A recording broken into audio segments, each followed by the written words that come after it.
Cheers, queers! What's on the big gay agenda today, Theora?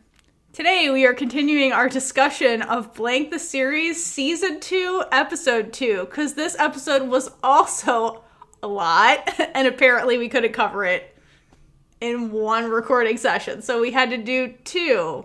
You're welcome. I'm not surprised. I told Theora this is gonna happen. I'm the timekeeper. Yeah, Kaitlynn can tell by the notes. I'm always in delusion about how long these things will take. So, here we are. The next episode is also going to be in 2 parts. Yeah, apparently there's a my lot notes to say. A lot are intense. Yeah. They were very intense.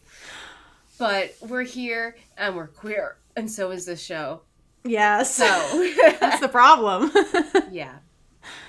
Honestly, 201, 202, 203 are probably my 3 favorite episodes in the whole series. That's probably why my notes are so long. Because a lot happens. It's just lovely. 104 is mine. That one was not as long because I'm not as great as notes as the You did the murder board for 104. The murder board is still with me. It's with us all. It will come back into play in a future thing. Episode that we're doing. Putting together. Yeah. Mm-hmm. Yeah. It'll be fun. It'll be fun. Yeah, we have a super secret at this time bonus blank episode. Not this episode, but a different episode where the murder board will be featured. We'll let you know when we get there. It just means more blank content. More blank content. Woo! Okay. Woo! Let's get into blank 202 part 2. Which is technically part 3 and 4. Okay. Before we do, if you're new here, hello and welcome. You picked a really random episode to start on. Hi. This is our discussion episode. If you want extra blank content, just become a Patreon member. It's just they get everything early. They have all of our reactions at this point to the whole series. There's a bonus song episode if you're in the super supporter tier. I was like, there's a bonus song episode, and then I realized you're talking about us, and then I realized you're talking about the person. Oh my god. Song number 2, which is relevant to this episode. So, just go check all that out. If you want to talk about Blank, become a Discord member. We have a Blank channel in there where we talk about it, and there's a lot of stuff going on with the actors and, exciting things. So, if you want to talk to us or connect with other people that love the show, join the Discord. That's it. Let's get into the episode. Hold on. I have one. There's more. Wait, there's more. I just want to. You can probably hear it, but I am sick right now. Oh yes. So I apologize for my voice. It is a lot deeper. Theora's a little worried about me because I'm a little unhinged right now, but I'm reeling it in, and this is going to be a great episode. All right, now let's get into part 2 of our discussion, part 3 and 4 of the episode. Yes. Okay. So, we start with Big Nung doing something on the palace grounds. And little Nung grabs her from behind, covers her eyes, and says, "Guess who?" Which I don't understand why this is a thing. I hate this thing. Whatever. But Big Nung, apparently. Yeah, Big Nung doesn't play into it and says that there's only 2 of them around, so who else could it be? Which makes little Nung pout and say that it's no fun. But there's a lot going on. Little Nung was trying to tease her, and Big Nung didn't take the bait. But important takeaway is that Big Nung says herself, "It's just the 2 of us. Who else could it possibly be?" Just remember that she says this, okay? Then they transition into Big Nung's "Oh, remember that test you had to stay over to study for? How did that go?" And I love that little Nung's well, obviously I aced it because I'm awesome. And I think this is interesting because remember, if you go back to season 1 when little Nung was in high school, she was struggling in school, and now in university she's thriving. So I love that because this is a very real thing. So because I feel like she's one of those people who, now that she's in her major, her area of interest of study, she's more engaged with the material, and so she's, doing better in school. Also, she has Big Nung and is probably just in a better place. So I think that that's just the fact that little Nung is doing so well in school that she's not even stressed out about it remotely. Doesn't do extra studying that we see, or have evidence for. I think it's a testament to how happy she is as a person, and how in life where like happiness and other aspects of our lives can like make us improve other areas where that has nothing, like Big Nung has nothing to do with Little Nung's scholastic achievements, but like the fact that she's happy, relaxed, and safe clears her mind and lets her like focus on school more. So I think that like true. Yeah, exactly. And I think that Little Nung is more free just in general now because she has Big Nung. She has freedom away from her grandmother a little bit because she's more of an, quote, like an adult now. So I think that it's really nice to see her finally have that in other aspects of her life. And she's getting the recognition in this scene from Big Nung because Big Nung's like, wow, you're amazing. You're so great and all this kind of stuff. Because like Big Nung's opinion is the one that matters to her, like the period, and like the most, right? So like I like this for Little Nung. Like it's like her life is coming together, and then we like in the same conversation like transition to like Big Nung's life is getting together. So it's like they're on the same page, like in other aspects of their life too, which is another like cool thing that's happening with the two of them, which I love. Yeah, I mean, that is very true. I didn't even think about that she finally gets to not have to worry about so much, so she has more mental space. Yeah, exactly. Because like remember season 1, Little Nung was just like stressed out and was like, I need to get out of this oppressive environment with my grandmother. I'm getting hit all the time. Like none of that is happening now. She's just thriving, like finally like thriving in her like college years. Because like I totally get that, like being in high school and like being in college are two different environments, and like if you like high school is a big struggle, people will say like wait till you get to university, things will be different, like it'll be better in college, and then you get to college, you're more of an adult, you're doing your thing that you want to do. It is super different. So she's one of those people. I was always told that it was going to be worse in college. What? Who the hell were you talking to, Kaitlynn? Or did you thrive in high school? Yeah, I didn't get A's. I didn't study. No, because they're always like, if you think this is hard, wait till you get to college. And then you get to college and the professor's like wearing pajamas to school. And yeah, we had that one. It was really weird. It's just, let's forget about that. You're talking to the wrong people. I'm talking more like socially. It's kind of like high school's different than like socially. You find your people, like you're doing your subjects that you like. You have more of a stake in it. It's different. And so like Little Nung is that person who's thriving in high school, college, and like was oppressed in high school. I mean, it's allowing her to get to do what she wants as well. Like, yeah, what she never gets to do. So yeah, exactly. No, she's like, I am breaking free. Yeah, she's free. When she breaks free. Anyway, so Little Nung is being nosy and asks Big Nung what she's doing, which I'm also curious about because, like, she's just sitting in the middle of with an iPad. Like, when does Big Nung use technology? What is this? Like, what is this? When does anyone use that, ma'am? What is this? Like, we don't even get to see Little Nung use the microphone that they bought. Like, does anyone actually know how to use technology here? Little Nung does, because she sets up the podcast. She checks the engagement. We just never see Big Nung using technology. It's very rare, so it's weird that she's on her own randomly with an iPad. I'm like, whose iPad is that? Is it yours? You've never had an iPad before, ma'am. Can you use that? I picture it's like my grandmother, like trying to learn it. Like, right? No, I picture Big Nung is like that. Yeah, she's like still on the home screen trying to figure out how to get to the place. That's what I mean. I'm like, when they're looking at the iPad screen, what exactly are they looking at? Because like, I'm not convinced Big Nung knows how to use this based on what we know about her. Anyway, what she's currently doing on the iPad is Big Nung is designing her gallery. So she's not only just like thinking about a gallery, she's designing it on this iPad that she's never looked at before. Right. Questionable. Which is literally brand new information to Little Nung. Yes. Yeah, so this is Big Nung moving forward. Her moving forward, opening the gallery, like, again, also in this conversation speaks to how far Big Nung has come, period, because now she's making real moves to move forward with her life, and as, like, all the pieces are kind of coming together, right? So she has her happiness, she's kind of, like, has stability because she's not like in the palace. She's never not worried about money anymore because the grandmother kicked the bucket, you know. So like, I think for little Nung to hear this about Big Nung, this is a big deal, right? So I think that in the beginning of the conversation, little Nung's like, well, why didn't I know about this? Because like, this is a big deal. Why didn't you tell me you're not a girlfriend who's your girlfriend about this huge thing you're doing?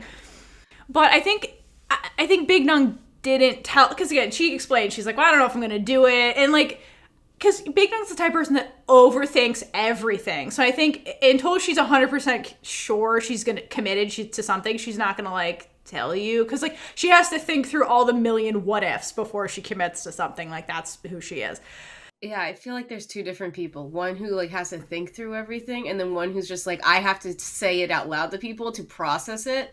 Yes. Which I'm more like, and I'm like, just don't take anything seriously until I actually do it. Right. Big Nung is the total introverted version of that. Like, I'm like that. I'm like, I thought it through. Now I'm going to do it. I don't usually think out loud. So I get that. But little Nung's like, I know that about you, but also like, tell me you're working on that. It's more of that. Like, why am I not included? But the minute like Big Nung tells her, she very sweetly includes her immediately. And she's like, tell me what you think. Like, I want to hear your idea. So, like, Big Nung does show little Nung, like, I do value your opinion. It's not that I did it. It's just that she has to think it through. And she's like, I'm not going to include you on this idea until I'm, like, convinced I'm doing it. Because I'm not confident in the idea yet, you know?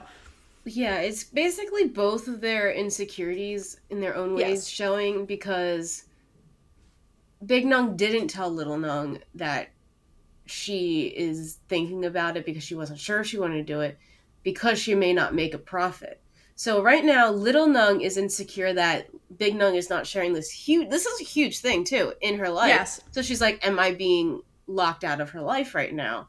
Right. And Big Nung, meanwhile, is just insecure, I believe, about failing, because she doesn't want to fail. Like, she ran away from home to become an artist, and it's like, did not produce as much as she probably wanted to by now.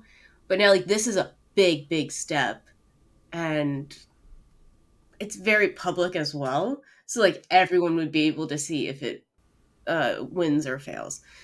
And also, she would be doing it. So remember, Nung, the artist that ran away, was some rando, right? She's a street urchin. No one knew who she was. This is Nung, the ML, who's going to, like, do this gallery. So there's more stakes, too, because, like, Nung, the ML, was always taught to be perfect, and failure's not an option. So there's also that aspect of her, like, childhood trauma that's probably in her brain when she's thinking this through. She's like, I have to be 100% sure it's going to be successful, like you said, because ML Nung doesn't fail, right? So this can't fail. You know what I mean? I think that also is, like, part of her thought process, like you said, but from her, like, childhood trauma, too.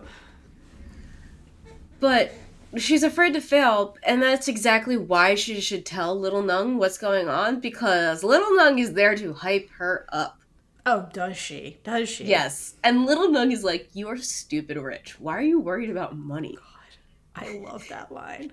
And then Big Nung responds that it's boring to spend money lavishly, which little Nung thinks is really cool. I mean, this exchange was pure Big Nung energy, because, like, the way she says it, she's, like, spending money, like, Sam. Isn't that boring? Like my sister, that's boring. And little Nung, the way she's impressed by that answer, she's like, that's hot, babe. Like, I can't believe you just said that. What a power sentence that was. There's no hiding this thing. So little Nung asks if there's anything else she wants to do, and Big Nung tells her that she wants to sell paintings and do art workshops. And first of all, I love that Big Nung's just, like, so sure of what she wants to do. Yes. Like, we just had where I don't know if I want to do it or not, but she knows what she wants to do. Like, she wants this whole place where she can just do everything she loves. And little Nung is like, see, you have more figured out than you thought, and continues to compliment her. Yeah. That's me. See, I told you so, Big Nung.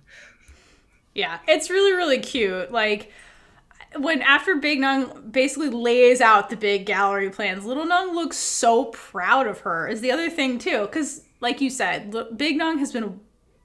We get into it in this particular section of like next part 4 of this episode, but she's just very in her head about making decisions because of like trauma, basically, and that's been her whole journey with Little Nung. It's this constant back and forth of should I, shouldn't I, should I, shouldn't I. So like you said, for Little Nung to hear Big Nung so confidently say, this is what I want to do, I'm making active plans to do that, like Little Nung is like, wow, you really figured it all out. Because I wonder if they've had conversations before where she's drawing at the art stall back when they first met, and Little Nung's like, you're so talented, what are you doing here? And like, I wonder if she got hints of like Big Nung basically being a little lost at the time, and now like she seems less lost in her life.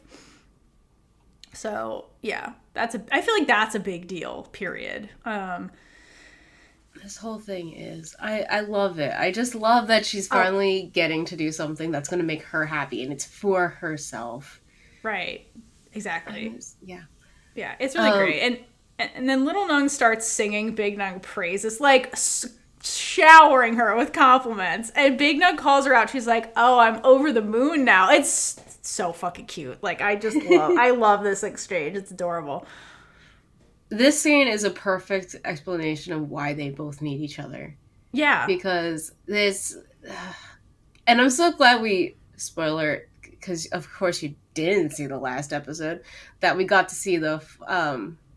first meeting? Future.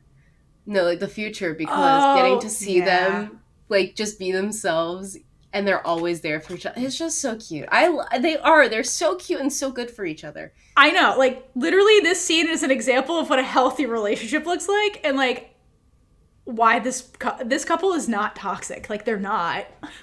No. They're really not. So, Little Nung, being herself, suggests that she should also open a cafe in the corner because it would bring in teenagers. And, like, I'm not sure exactly if that's the clientele Big Nung is looking for, but, I mean, it would bring in business, so that would help it be successful. Yeah, and I wonder, like, where is the gallery located? Like, is it located somewhere where there's a lot of foot traffic, where, like, teenagers would walk by it? Because that's free, because what Little Nung says is like, oh, it's a trendy thing to like take pictures in front of beautiful things. So like if you can get teenagers in to take pictures and tag it, that's free advertising, is what she's saying. Proving that Little Nung is a better businesswoman than Sam. Oh, no. She's constantly proving that. Little Nung is the best business owner. Like, this is why later... this podcast, and we'll get into it then. But right. Like... here's one thing I wanted from maybe we could speculate one day. Something I would love to know is like, what does Little Nung end up doing career-wise? Yeah, like when they do the time jump, spoiler at the end, like what was Little Nung's career? I would love to know, because I'm sure whatever she did, she was hella successful. I just would love to know more about what she ended up doing. Oh, that can definitely be part of the secret episode. Okay. If you have ideas, leave it in the comments. We could include it in our secret episode about blank. So let us know. What was Little Nung doing? What was Big Nung doing? Just tell us what happened in the future. Put it in the comments in this episode randomly. So when people find this, they're like, what the hell are these people talking? Anyway. Continue. Okay. So Big Nung tells her that it's a good idea, and she wants to hear all of her ideas. Again, being so cute. And I love everything about this scene. Little Nung is proving to be a good partner by encouraging and helping Big Nung through obstacles, while Big Nung is so ready to listen to Little Nung's ideas and relinquish control to her in a way. Like, it's just, it's so healthy. And it's so cute. I know. They're being partners in the scene. Like, that's literally what this is. It's adorable. We need to see this. Because I know I at least need healthy examples, because all I see is toxicity. I know. Yeah, exactly. Like, again, this is why I love them so much. They have a very healthy relationship, actually, when you look at it. And another reason why I love them is because then Little Nung is being Little Nung. And she says that the gallery looks good of what Big Nung is designing, but it would be better if she put her face in it. The way this conversation devolves. The girl who doesn't want to be in the public eye. I know. What's her face in the gallery? Okay, I think this is a... Okay, so the way this conversation devolves into ridiculous flirting is I love it. Oh, this is 99% Little Nung's fault, but it's hilarious. Okay, I think the motivation here, A, to tease Big Nung, because that's what happens, and it works, and it's funny. 2, is that it's not so much that Little Nung is in the public eye, it's more so that she's like, when I'm not with you, you be like, your girlfriend's always watching, like, don't bring Juan Viva in here and shit. I think it's a possessive move, is what she's hinting at. So you think later in the episode, she should have been like, oh man, I really should have been on that wall and just stared daggers at one. Right, staring daggers at Juan Viva. Yeah, exactly. I think it's more so like, I'm always watching you. I'm always with you. But anyway, it was really cute to be like, put my face there. That's what's missing. Oh my gosh.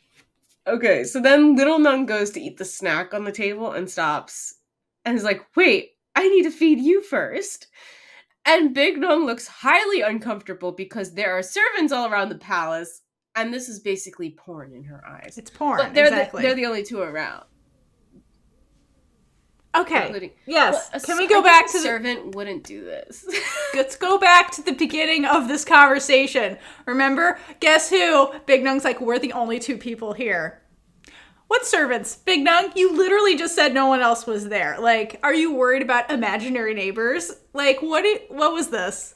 Well, I mean, again, like, I don't think she would expect a servant to cover her eyes from behind and sneak attack her. But also, like, Big Nung is saying nobody's around. That's what that line is. So, like, yeah. Why is she freaking out right now? Why? Because food is affection. Feeding her is the most intimate thing a person can possibly do. And I think perhaps this is the first time anyone has ever tried to directly feed her. Right? Because people will do things where they'll, like, put stuff on her plate because she's usually the head of the table, socially, usually. And I don't think Big Nung knows how to handle this. Because remember, like, Little Nung did this shit at the street market where, like, Big Nung, like, freaked out but let her do it, even though there's people around, but nobody knew who they were. So Big Nung, again, is in this environment where it's ML Nung now letting somebody do this. So I think that's psyching her out, and she's like, oh God, oh my God, oh my God. Because this is a special, intimate thing. And Little Nung was like, I literally brought this to feed it to you. Like, she says it. She's like, this is for you. And Big Nung's like, oh my God, I guess. So then she covers it with her hand. It's like, no, for modesty. For modesty, eat the thing. Theora. Just eat the thing. She takes the bite just to appease Little Nung. But yes, I love the modesty. Like, let's cover it. Right, it's not happening. Like, it's just eat the Madeline. What are you doing? All right, so Big Nung drops Little Nung off home. This time in a car. They did not walk. Yes. So Little Nung asks to stay at the palace one more night because of course she does. But Big Nung reminds her that tomorrow is Saturday and she wouldn't have an excuse to sleep over because her normal excuses would not work. But Little Nung, of course, always has a lie ready and said that she could say club activities. I mean, we've already established that Big Nung really hates a lie. So Big Nung tells her not to lie to her grandmother because it will become a bad habit. But, like, where has she been? You have, like, that's all we've seen Little Nung do is lie to the grandmother. Correct. From the very beginning. So, not very different. I think the difference is the motivation for the lying. So, like, Little Nung was lying to protect herself in the past, and now she's explicitly lying to her grandmother to be like, can I stay with Big Nung on a weekend, not a school night? Because the excuse is always, it's next to my university, the palace is right there. But she's like, it's Saturday. What do you mean? So, like, Big Nung doesn't love the lying, but, like, the motivation is like, I want to spend time with you. So, like, when the lie inevitably unravels, it makes Nung the bad guy. And she's like, now it makes us really shady versus, like, being like, no, like, literally her school is there. It was, like, more plausible. But now it's, like, on a Saturday. What, you're afraid you're going to be late for your club activity? Like, that's weird. You know what I mean? It's more the motivation of the lying. What she should have done is say that she has a project where she needs to interview artist or something. An alumni of the school. Yeah, alumni of the school. And be like, I have to follow this person around for 24 hours. Wow. On a Saturday, apparently. That's Well, worse. You can't do it on a school day because she has to go to school. Anyway, I think that's why Big Nug's upset. It's because, like, she's lying for them, their relationship. Yeah. And she knows this relationship's going to come out eventually, so that's what she's thinking about. That's fair. But Big Biddle Nung tells her to go inside and tell the grandmother that she says hi. Little Nung reluctantly agrees, and then is her cheeky self, and sneaks a kiss on Big Nung's cheek. Big Nung pulls Little Nung back and tells her not to do it again because her grandmother might see them. This girl does not care. Like, no. This girl wants to get caught at this point. I agree. Yeah. Yeah, I agree. I think that, and I think that Little Nung also is just, like, in the bubble. She's like, I have a girlfriend. I want to kiss my girlfriend. I want to stay with her all the time. And Big Nung's like, oh my God. We have to be real about our situation, girl, because the next thing she asks is, like, because Little Nung starts to get upset, like, she's being rejected, and that's not really what Big Nung is doing, because Big Nung asks, what would you do if your grandmother just saw us right now? Like, what would you do? Like, were you even thinking about that? Because see how, like, rigid and terrified Big Nung looks? She's worried about the grandmother seeing them. And the bottom line is that we get into this maybe in a couple episodes, but, like, Big Nung is the one person on Earth who understands Little Nung's relationship with her grandmother, because it's the same exact relationship she had with the grandmam. And Big Nung has saw firsthand how the grandmam reacted to Sam bringing Mon home. So, like, she doesn't want Little Nung going through that shit prematurely, especially when, like, Little Nung doesn't have the autonomy to, like, go back to her house like Sam did. Like, Little Nung's trapped. So I think what Big Nung is doing is she is playing the long game with this relationship, because in her brain, I think she knows, this is my person. I don't like anybody else on the planet. This is it. So I think right now she's kind of like playing it day by day, and I think what her thought process is, if she can win over this family and let them accept Little Nung, because part of her motivation is always, like, can they just accept her for who she is regardless of me? Like, can they just accept her and maybe, like, accept me as an individual? Like, because that's why she's constantly trying to, like, win over their approval a little bit, to, like, be like, we're good people, you know, and then, like, ease them into the relationship. Because, like, if the grandmother was to find out now, like, I mean, everything would definitely implode. So, like, Big Nung is constantly feeling guilty about being, like, in this situation with her family. And, like, Little Nung trying to kiss her in public is not helping, because she's fucking anxious. What do you mean, Theora? That's exactly what she needs right now. Right. And then yeah. Anyway, so poor Big Nung's a ball of anxiety in this scene. And, like, can you blame her? She's like, what if your grandmother sees? Like, seriously. And Little Nung has no answer for that, because I don't think she's really thought about that, to be honest. She's just, all thoughts in her head are Big Nung. I don't think she's thinking about anything else. It's easy to be like, oh, I don't care what she thinks, because she hasn't seen any of that firsthand. And right. The minute that she is in the situation, she might regret it, and that's what Big Nung is so conscious of. Or, like, it'll be harder for their relationship to, like, be a thing also. I think that's the other thing Nung is worried about. She's like, we have to be very careful with how we navigate this if we want this relationship to survive all of these people, you know? Yeah. There's too many people, man. Yeah, and Little Nung, to be fair, this is like the honeymoon phase of the relationship, so, like, literally her thoughts are just Big Nung. She's not thinking about anything else, which is understandable, like, when you're in your first love and you're, like, just started officially dating somebody. Like, it's understandable, but she's like, we're in front of your grandmother's front door right now. Like, come on, we're not at the palace. Like, you gotta, like, focus, Little Nung. Little Nung does say fine. She'll finish kissing her in the car then, next time. But, like, the problem is that you're never done, Little Nung. I mean, like, how could you be done kissing Big Nung? Like, how? Seriously, that doesn't make sense. Seriously. Yeah. No. Yeah. I know. Because, like, what do you mean by done? Because, like, would you, like, you're done? She's done? She's done. Yeah. I feel like it's definitely like if Big Nung's done. It's over. Yeah, Little Nung's never done. But like poor Big Nung, because as Little Nung goes inside, you could see this like pained look on her face that she's just thinking about how they can't just be together and that she can't give everything Little Nung wants to her. Like she wants to give Little Nung everything because that's her girl, but it's just there's other people involved, and until it's not an issue, she's not going to be able to give Little Nung everything she wants. It's just like what Big Nung said in the library scene in the other part of this episode, where she said she doesn't feel good. She does not feel good about hiding their relationship. Like, she doesn't. You can see her struggling with it when Little Nung walks away.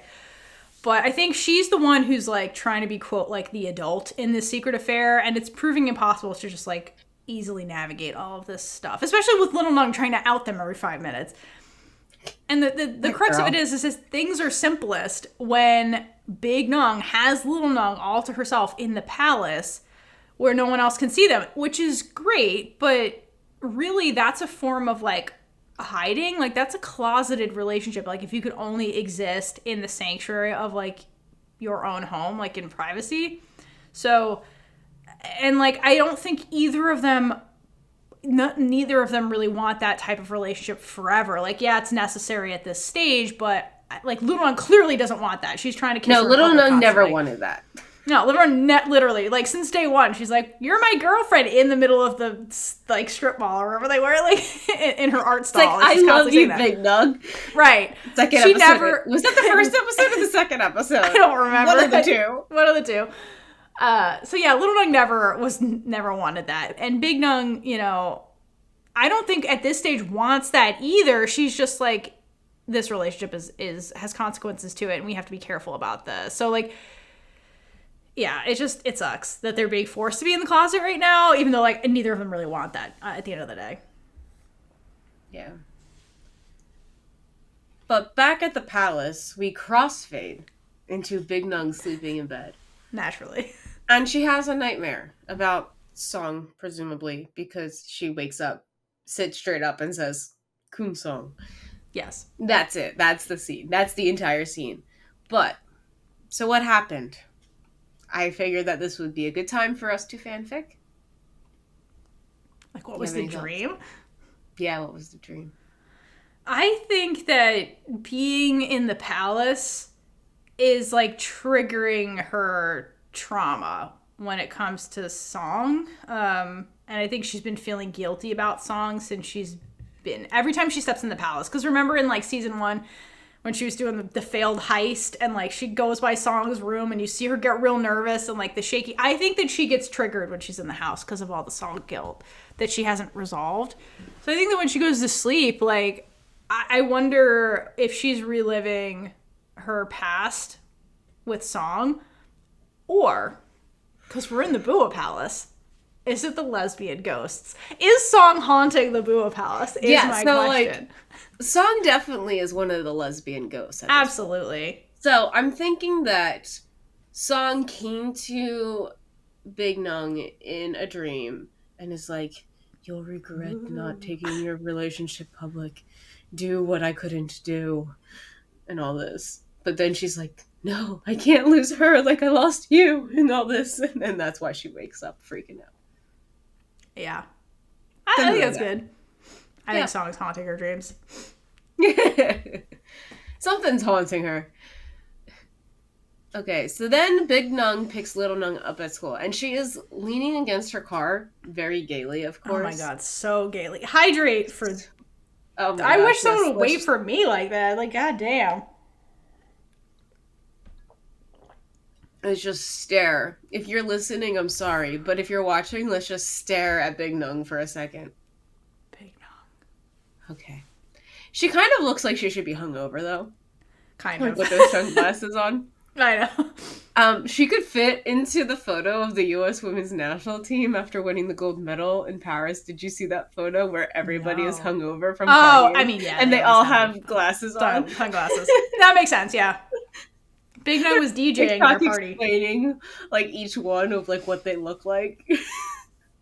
Big Nung was the DJ at the party, Kaitlynn. Yes. Oh my gosh. That's so Because true. she does private events. That was a call out to our big gay energy after dark episode on Patreon. Anyway, Folk is walking out with little Nung and points out to her that big Nung is here to pick her up. Which, you know, Folk has just like accepted the fact that he is their biggest fan, whether he wants to be or not. Okay, but interestingly, he doesn't say, like, Nung is here. He calls her Auntie Nung, which I think is interesting. So it implies that, like, he feels close to Big Nung also.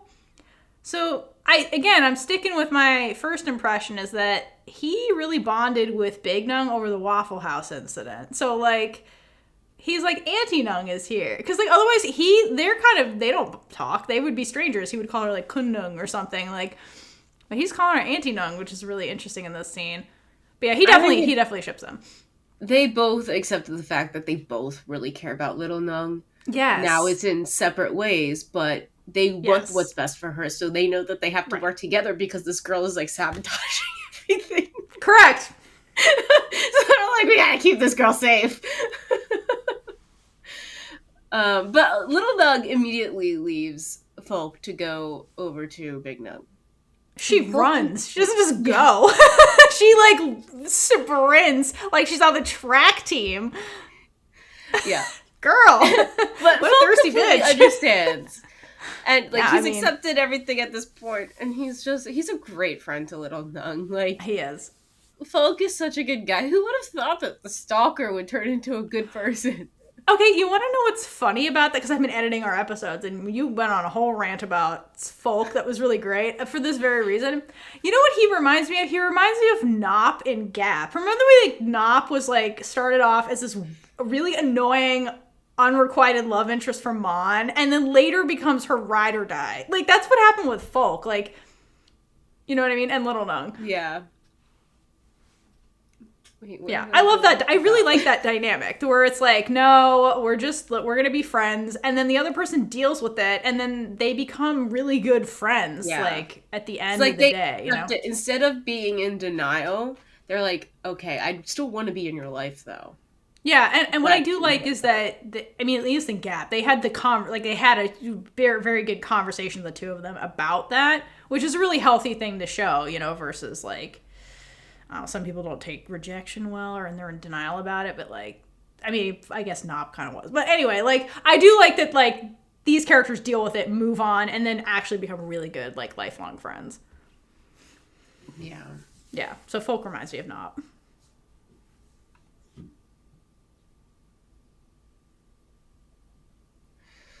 Okay, so the first thing that Big Nung does is tell Little Nung to be careful because she might trip.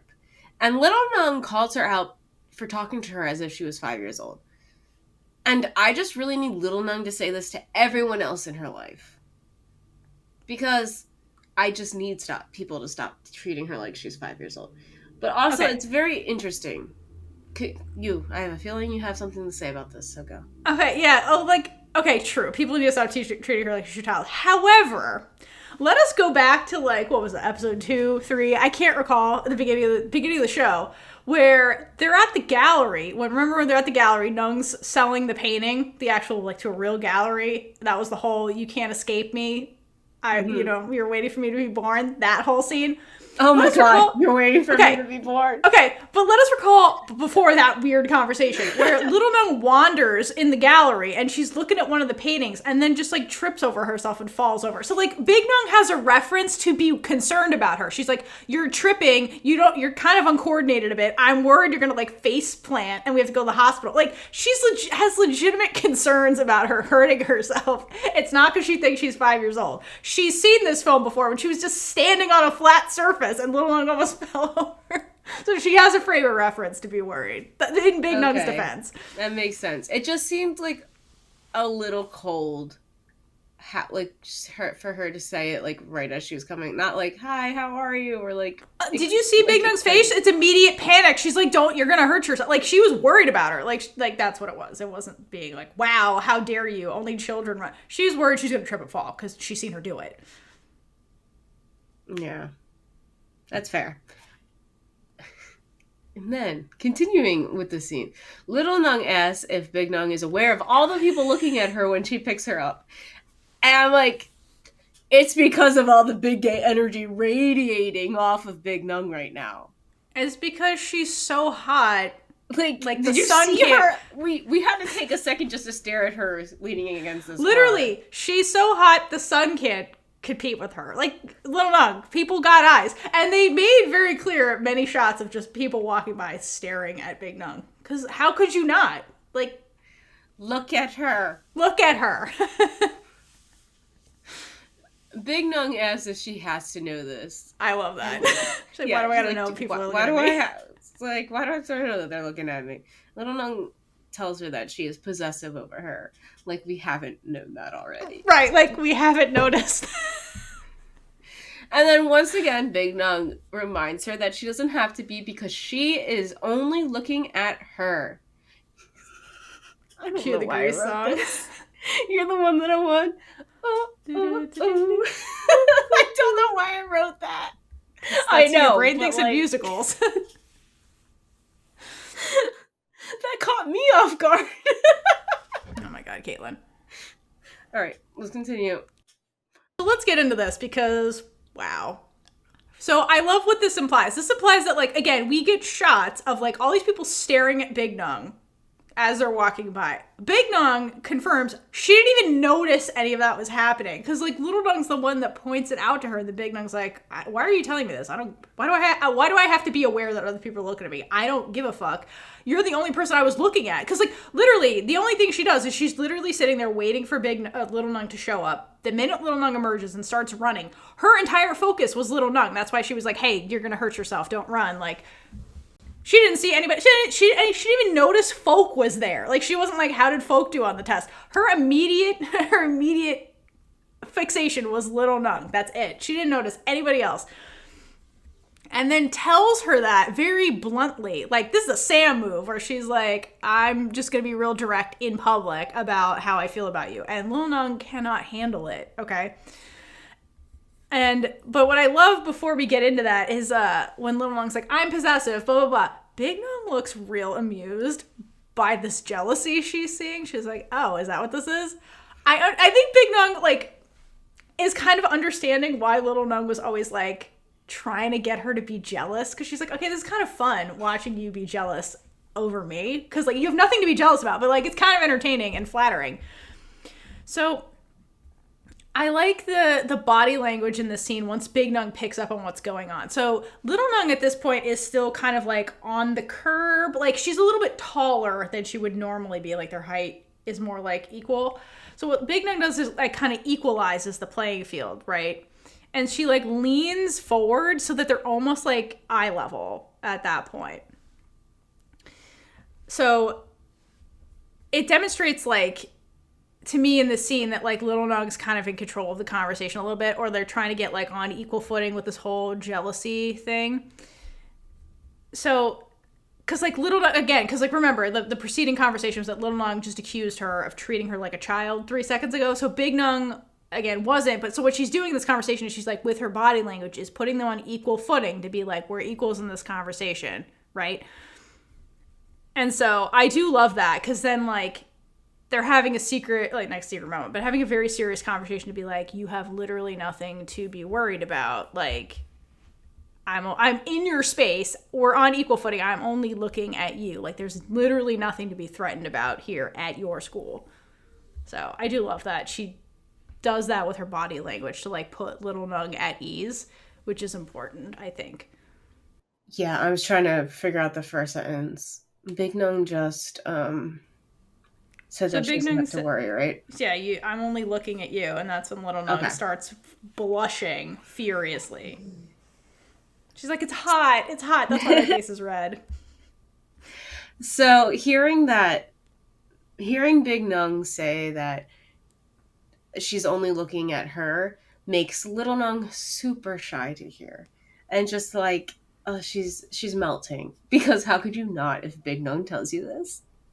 Literally. Yoko, again, how do you not die during these scenes? Oh, How? praise for Yoko for still being alive right now. Right. I think it's probably partly because she did not get praise while growing up. So she isn't used to hearing people value her and love her.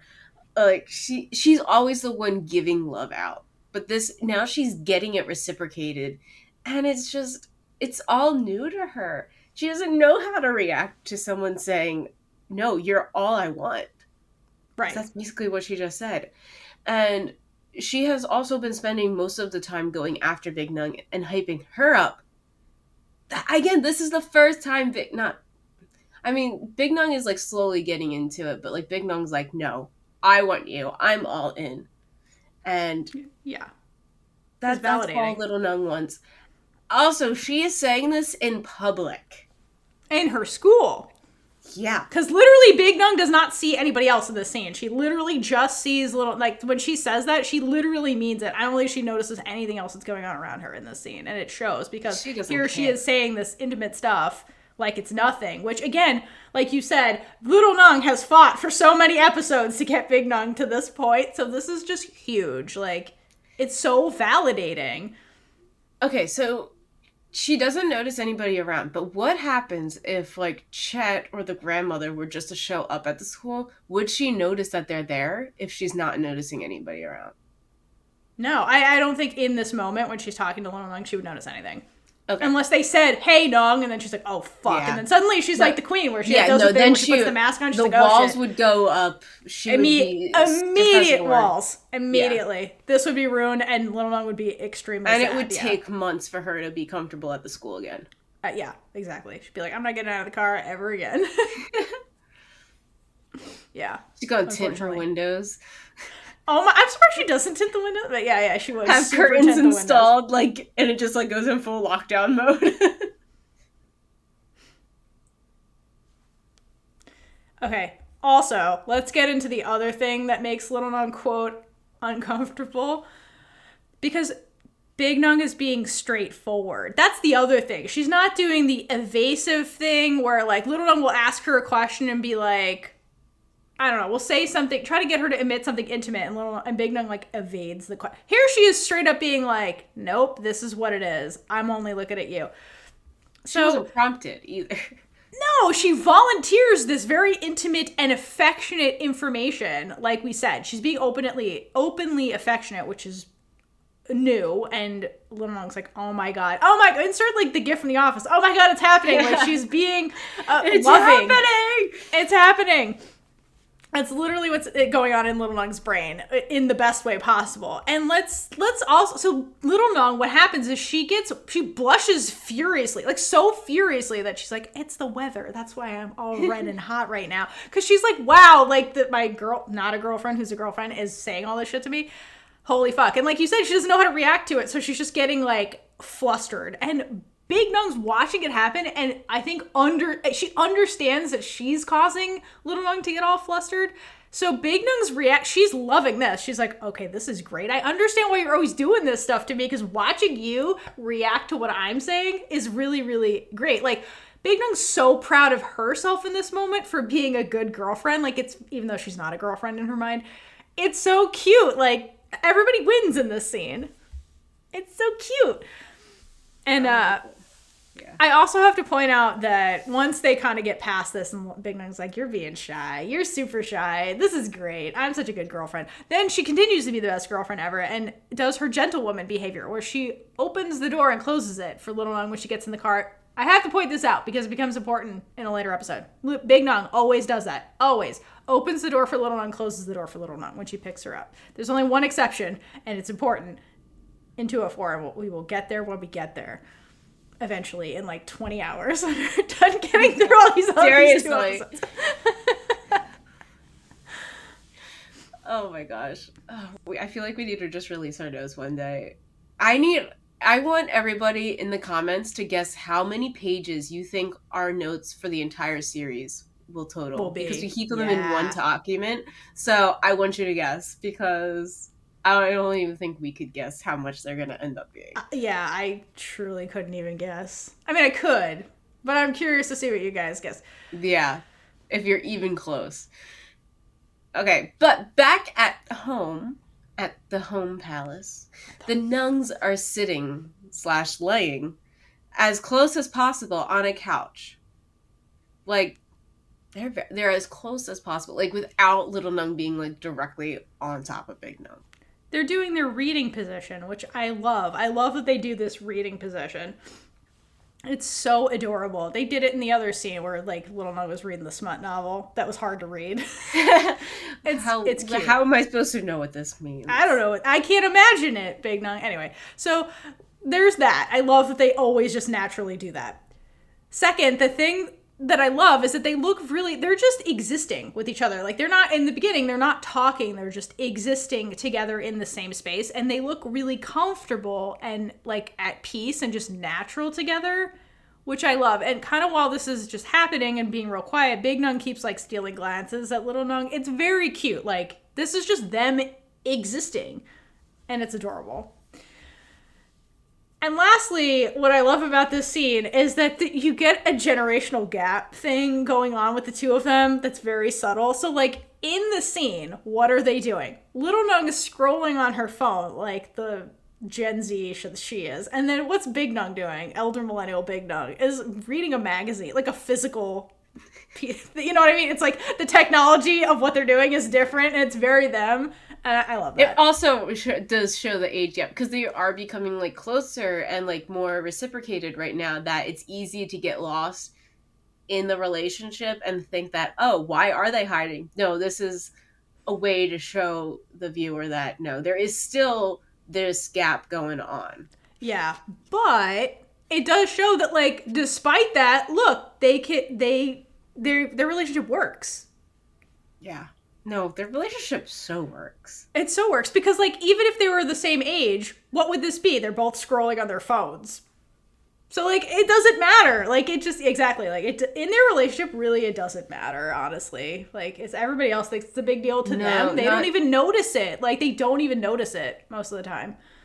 And it's mostly because, like, they have the same mentality with the way they grew up because they're so similar. They're so similar. They both had to grow up in a way, but they were both stunted. Like, they're both in the same place. Right, exactly. And that's what's most important. Yeah, and I think that's why that outside scene with them talking about the gallery was such an important scene, because, like, the emotional maturity of little Nueng really does put them on more equal footing a lot of the time. You know, when they do have actual conversations, that conversation was not about their relationship. That was their conversation just about, like, life stuff. And you can see that they can have those conversations together. Like, I think that might be one of my favorite scenes in the show. I agree. That's one of my favorites. And then my absolute favorite is the song scene we're going to get into later, because I think that is such an important scene, period, for the show and the universe. Big Nueng sees little Nueng on her phone, and she reminds her that little Nueng said that she needed to read a book. But oh my god, read her a book. That's what she's asking. She's like, aren't you gonna read me a story? Like, that's what she's asking. Okay, I messed that up. Anyway, little Nueng says she needs to check the engagement on her podcast first. And honestly, I find this so relatable. Yes. Because this is what I do to procrastinate at least 10 times a day. Yes. So, comment, share, like, and subscribe for more super gay content. Give us the engagement. Give me a comment that I have to respond to instead of doing my actual work. I know. Thank you for distracting us from our actual jobs. There's comments on Spotify now, too. It's so much to distract us with. It's great. But I still literally wish we got to see little Nueng record the podcast. Yeah, that would have been cool. I feel like that would have been really cool to see. All right. So the book blank is sitting on the table, and Big Nueng asks if she's going to cover it on the podcast. Little Nueng says that she isn't, and she is reading that book for her because she only has old books, which means she thinks that Twilight is old. Yeah, that is exactly. In a way it is, but at the same time, it's definitely not. Damn, how old is Twilight? It would be like, well, because the movies came out in like 2000. Well, it's like, okay. Right? She was 20. Well, no, because like, okay, so like, what inspired Twilight? It has to be around 20 years old, but less than 20 years old, I would say, because like 2001 is when 9/11 happened, and then like that's when. What does 9/11 have to do with Twilight? You've never heard the conspiracy theory No. with like Gerard Butler? Okay, oh my god. I'll see if I can remember this correctly. It's all over the internet. Just Gerard Butler, 9/11 Twilight. Google it. So Gerard Butler is lead singer of My Chemical Romance. He was in New York for an interview for some other job at the time. Witnessed 9/11. Changed his life. He formed the band My Chemical Romance after that, which is like this emo, very important band. Okay. Mm-hmm. I vaguely heard this. Okay. Then something happened where like Stephanie Myers wrote some fan fiction version of something online that eventually became Twilight, and it was like inspired by like My Chemical it all was like like 9/11 started the domino effect of how we got like all these artists inspired, and eventually we ended up with Twilight. It's one of these things. It's out there. Just go find the conspiracy theory. So that's what I mean. I'm like 2001. It has to be like after that point because of that domino effect that happened. So I would say it's close to 20 years, maybe. The book. That was a lot, Theora. It is a lot. Go Google it. It's a thing. Okay. But I think Little Nung threw me off. I think Little Nung is more so referring to that novel that Big Nung actually picked out, like the Pride and Prejudice book that we still don't know what it is. Also, like, this is reinforcing the age gap. A lot of this in their conversation now is reinforcing age gap stuff because... Yeah. Because we still have to remember that there's an age gap. Correct. Okay, then Little Nung. Little Nung's like, it's a sapphic book. And Big Nung's like, what does that mean? So, of course, Little Nung has to give Big Nung a big gay lesson and teach her what sapphic means. Right. Because that's another one of those... That's another reinforcing the age gap thing. This like new terminology and stuff. Yeah. And it's really cute because the way she explains it, she uses it as a way to flirt because it's Little Nung, right? So she's like, well, it means that she can use anything. She can use the most random thing to flirt. But I mean, she was literally going to use the book to flirt with Big. That's why she's like, I picked a book, our story, and I'm going to read it to you because it's super gay and the women fall in love. And then she's like, are you going to like it? And then the way she like teases her is really cute. And then we get the sham thing, which means, yes, I like it. And I like you. Yes. And then one thing I want to point out that's like persistent throughout the show, but in this screenshot that I got here with the sham thing, it became really noticeable and it's a good time to bring it up. So one thing I love about the show is that they let Phi keep her tattoos on display as Big Nung, which I thought was really interesting because Big Nung is like royalty. So I don't know if there's rules with royalties and tattooing themselves and stuff like that. I'm not entirely sure, but like I would imagine that kind of character, they would cover up the tattoo she has on her arm, but they don't. They let her keep it, which I love. First of all, autonomy for the actor, but also like it makes sense for Big Nung, the rebellious one, to get a tattoo. Like if that's something that is taboo, her as a character would make sense that she, when she left the palace, would get a tattoo. I can see her, the character, doing that. So I do love that they did that. They just let her keep her tattoo on display, and it's like such a like. It's modest. Like it's a good. I love it. Like it's really great. So I love that they let her keep it because usually they would cover up the tattoos, like for the actor. So. But it makes sense for the character. And they never explain it. It's on display. Like, never explained, but, like, you can use your imagination like I did to be like, Nung probably was like, fuck you, grandma, and, like, got a tattoo. I can see that's the first thing she did when leaving the palace. Right. She, like, took the $20 or whatever she had and just blew it all on a tattoo and was like, fuck, where am I gonna live? That was so something Nung would do. Like, I can see her. I can see Nung doing it. Phone call in the afternoon. Hey, can you loan me some money to, like, right, Sam, can you fund my tattoo? Sam's like, okay. Anyway. Could you wait? Okay, wait, Sam was the baby. Before Song passed away, do you think Nung would call Song for money? And Song's like, Nung, figure your shit out. So then she figured out the hard way. I gotta call Sam. Sam's the one who's gonna do it. Anyway. It's like, Sam, go steal money from songs. From She's Song. like I don't care breaking where into you songs piggy bank. It's for Nung. God damn it. Stupid sisters. Okay. All right. So now I have to get into this. So, okay. One thing I do love, first of all, product placement with the book. Good job, everyone. That was excellent. Also, Little Nung, if you read that book, it probably would have helped you avoid a lot of problems in the show. If you're like, damn, we probably shouldn't do this. Or maybe we should do this.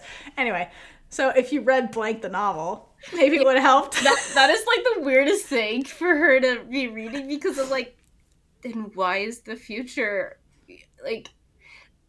They're both named Nung. What is happening? Anyway. Like, How I meta. kind of want to see a fan fiction where they are reading this book and they're like, oh shit, this is our story, but then it like goes to the future and they're like, and then things start happening that are in the book. Correct. It'd be very interesting. God. How trippy. All right. Yeah, that would be fun. If that fanfiction exists, let us know. Okay. Side note, I want to point out. So the cover of Blank, the book, it shows up a couple times. It shows up on the coffee table. It's Little Nung's screensaver on her computer, all that kind of stuff. One thing that I do love is that the actors reenacted the book cover, which is so cool. So if you like look at the book cover, even if there's an iPod, so I guess that outdates this book. And then they did it. And I love it. It's so cute. They got the position right. They even got the little cactus on the desk. Like, it's so cute. Did they do this for the show? Yeah, this is for the show. Okay, yeah. This is like a promo I didn't know poster. it's like, okay, it was a poster. Got it. Yeah, Oh, you can that's see cute. the poster. Okay, so then I found this, and that led me down a rabbit hole of images that we now need to talk about. Okay, so let's get into this. So, okay. I'm going to slowly look at these images when you tell me to. Okay, so look at the next one. So in the next one, they are reading Blank together. So in this AU version of the show, instead of them reading the Pride and Prejudice novel, they're reading Blank together on the couch. Like, that's Blank, the book. So, that again, there's your story, Kaitlynn. Apparently, in one version, they did read it together. Like, were they not like, oh, these I people think that's- have the same name as... I think that's what Nung's doing. She's like, well, Nung, why does this sound so familiar? What if Little Nung wrote it? Little Nung Oh wrote my Blank. God. And it's Wait, their so story, she's and it's her clairvoyant? predicting the future. Then we're in like reverse for you territory. Yeah. I don't know about that. It's Maybe all that's how they're connected, connected. Huh? It's all connected, Theora. It's all connected. It's all connected. All right. Then I got some shot of Big Nung doing something in her old apartment, and it's a crime against lesbian Jesus. We didn't get this outfit where she's in this tan button up with the black jeans, because like... So this isn't in the show? What is this photo then? Okay, I have theories. Okay, all right. I will sit here and listen. Because remember, they reshot a bunch of stuff. Oh, yeah. I think becomes apparent with this super hot Big Nung outfit.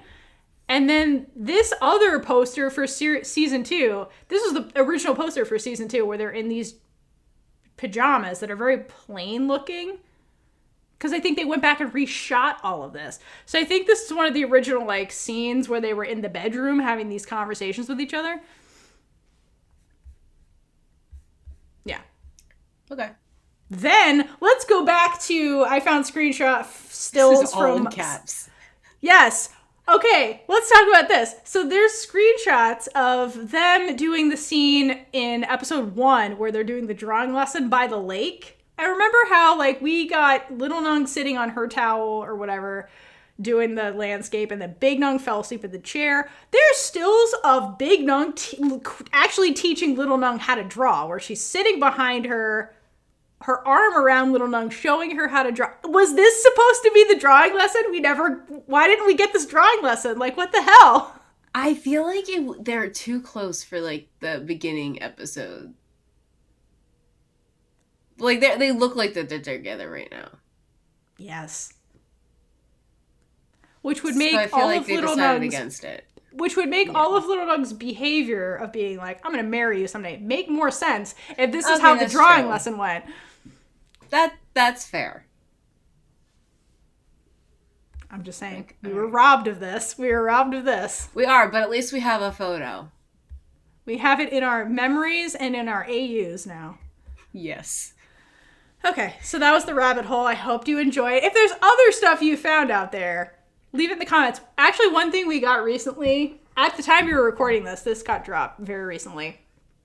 I think the CEO or 9-Star gave us the audition tape from Yoko, Yoko's audition. Mm. It's really cute. So Phi was already cast. And so Phi was cast first. Okay. Then they had to find their little Nung. And it's on our Twitter if you haven't seen it, like Yoko's audition. It was a very short audition. And Yoko was like, I didn't think she got it, but it was short because she got it. And they're like, no, that's her. They're like, that's her. And if you watch it, like immediately they have chemistry with each other, which is great. But like the way they did 2 takes is what they showed us of some conversation they're having in the beginning of the show where like Big Nung is very like stoic and standoffish. Yoko described her as a tiger the first time she met her because she's intense. The way she's very intense, very quiet, and that's literally Big Nung. Like that's the Big Nung character. But then like Yoko wears her down. You see it in the scene. And you're like, yep, that's their dynamic. And like the CEO was saying stuff about how like Yoko did stuff that wasn't scripted, where she would like lunge at Big Nung and like grab her and like cut her off with her energy, and that's the character, and that's how she got the role. And it's really cute. You can see there are 2 takes, and it's very cute. I highly suggest going to find that. That's adorable. Great. And that just goes to show for all the people who were saying that she wasn't casted correctly. No, she was. She nailed it. Like she does all that like you see them and stuff. She literally embodies that character. But so I didn't listen with the sound on. But I saw in the beginning like she was hanging on Phi. So was that their first time meeting? Yeah, that was their first meeting. She was just hanging on her. Yeah, exactly. Immediately she's hanging all over her. Because they weren't acting at that point, I don't think. They were getting ready. They were warming up, and she's like, I think she was trying to figure out how to do the scene because she's like, I'm too short, like, and this kind of like, what do I do? Like, yeah, literally hanging on her immediately, like that. She is Little Nung. Like she has that mischievous behavior that makes the character it's perfect. Yeah, she just went in there and Little Nunged it up. I just think it's so funny that like she's like, I didn't think I got it because they sent me home so fast, and like it's because like Juan and Phi were like, that's her. That no more casting. That was her. That was it. When you know, you know. When you know, you know. Like, that's the dynamic. Yeah, like, why waste time? Like, right, why waste time? See, if I was there, I'd be like, well, I kind of like this. I just want to see more. Oh my God, they're ridiculous. But yeah, no, like, so funny. The way she just, that's why, like, her body, like, appreciation for Yoko's acting, because, like, she does all of these body language choices as Little Nung that really make the character effective. Like, a lot of her, like, physical acting, where, like, again, she's, like, lunging and the crazy energy, and, like, we did talk about that in season 1, so it's so funny that, like, that's the thing that got her the role, because it's, like, that is Little Nung. Like, that is this character. Just bubbly, mischievous, clingy. Like, that's the character. It's just hilarious that is what she's like. Right. Those are all her choices. That's what made her stand out. Like, so funny. That's so cute. I know, it's adorable. Okay. Anyway. Back to the show. Back to the show. After the quick lesson of Little Nung teaching Big Nung what sapphic meant, Little Nung sees that she already has 10,000 views on her first episode. What is your secret, Little Nung? Literally. How? How did you do this? Tell us all your secrets, please. Going back, she might have said a clip, so I'm wondering if it was a clip. I think that was her on social media.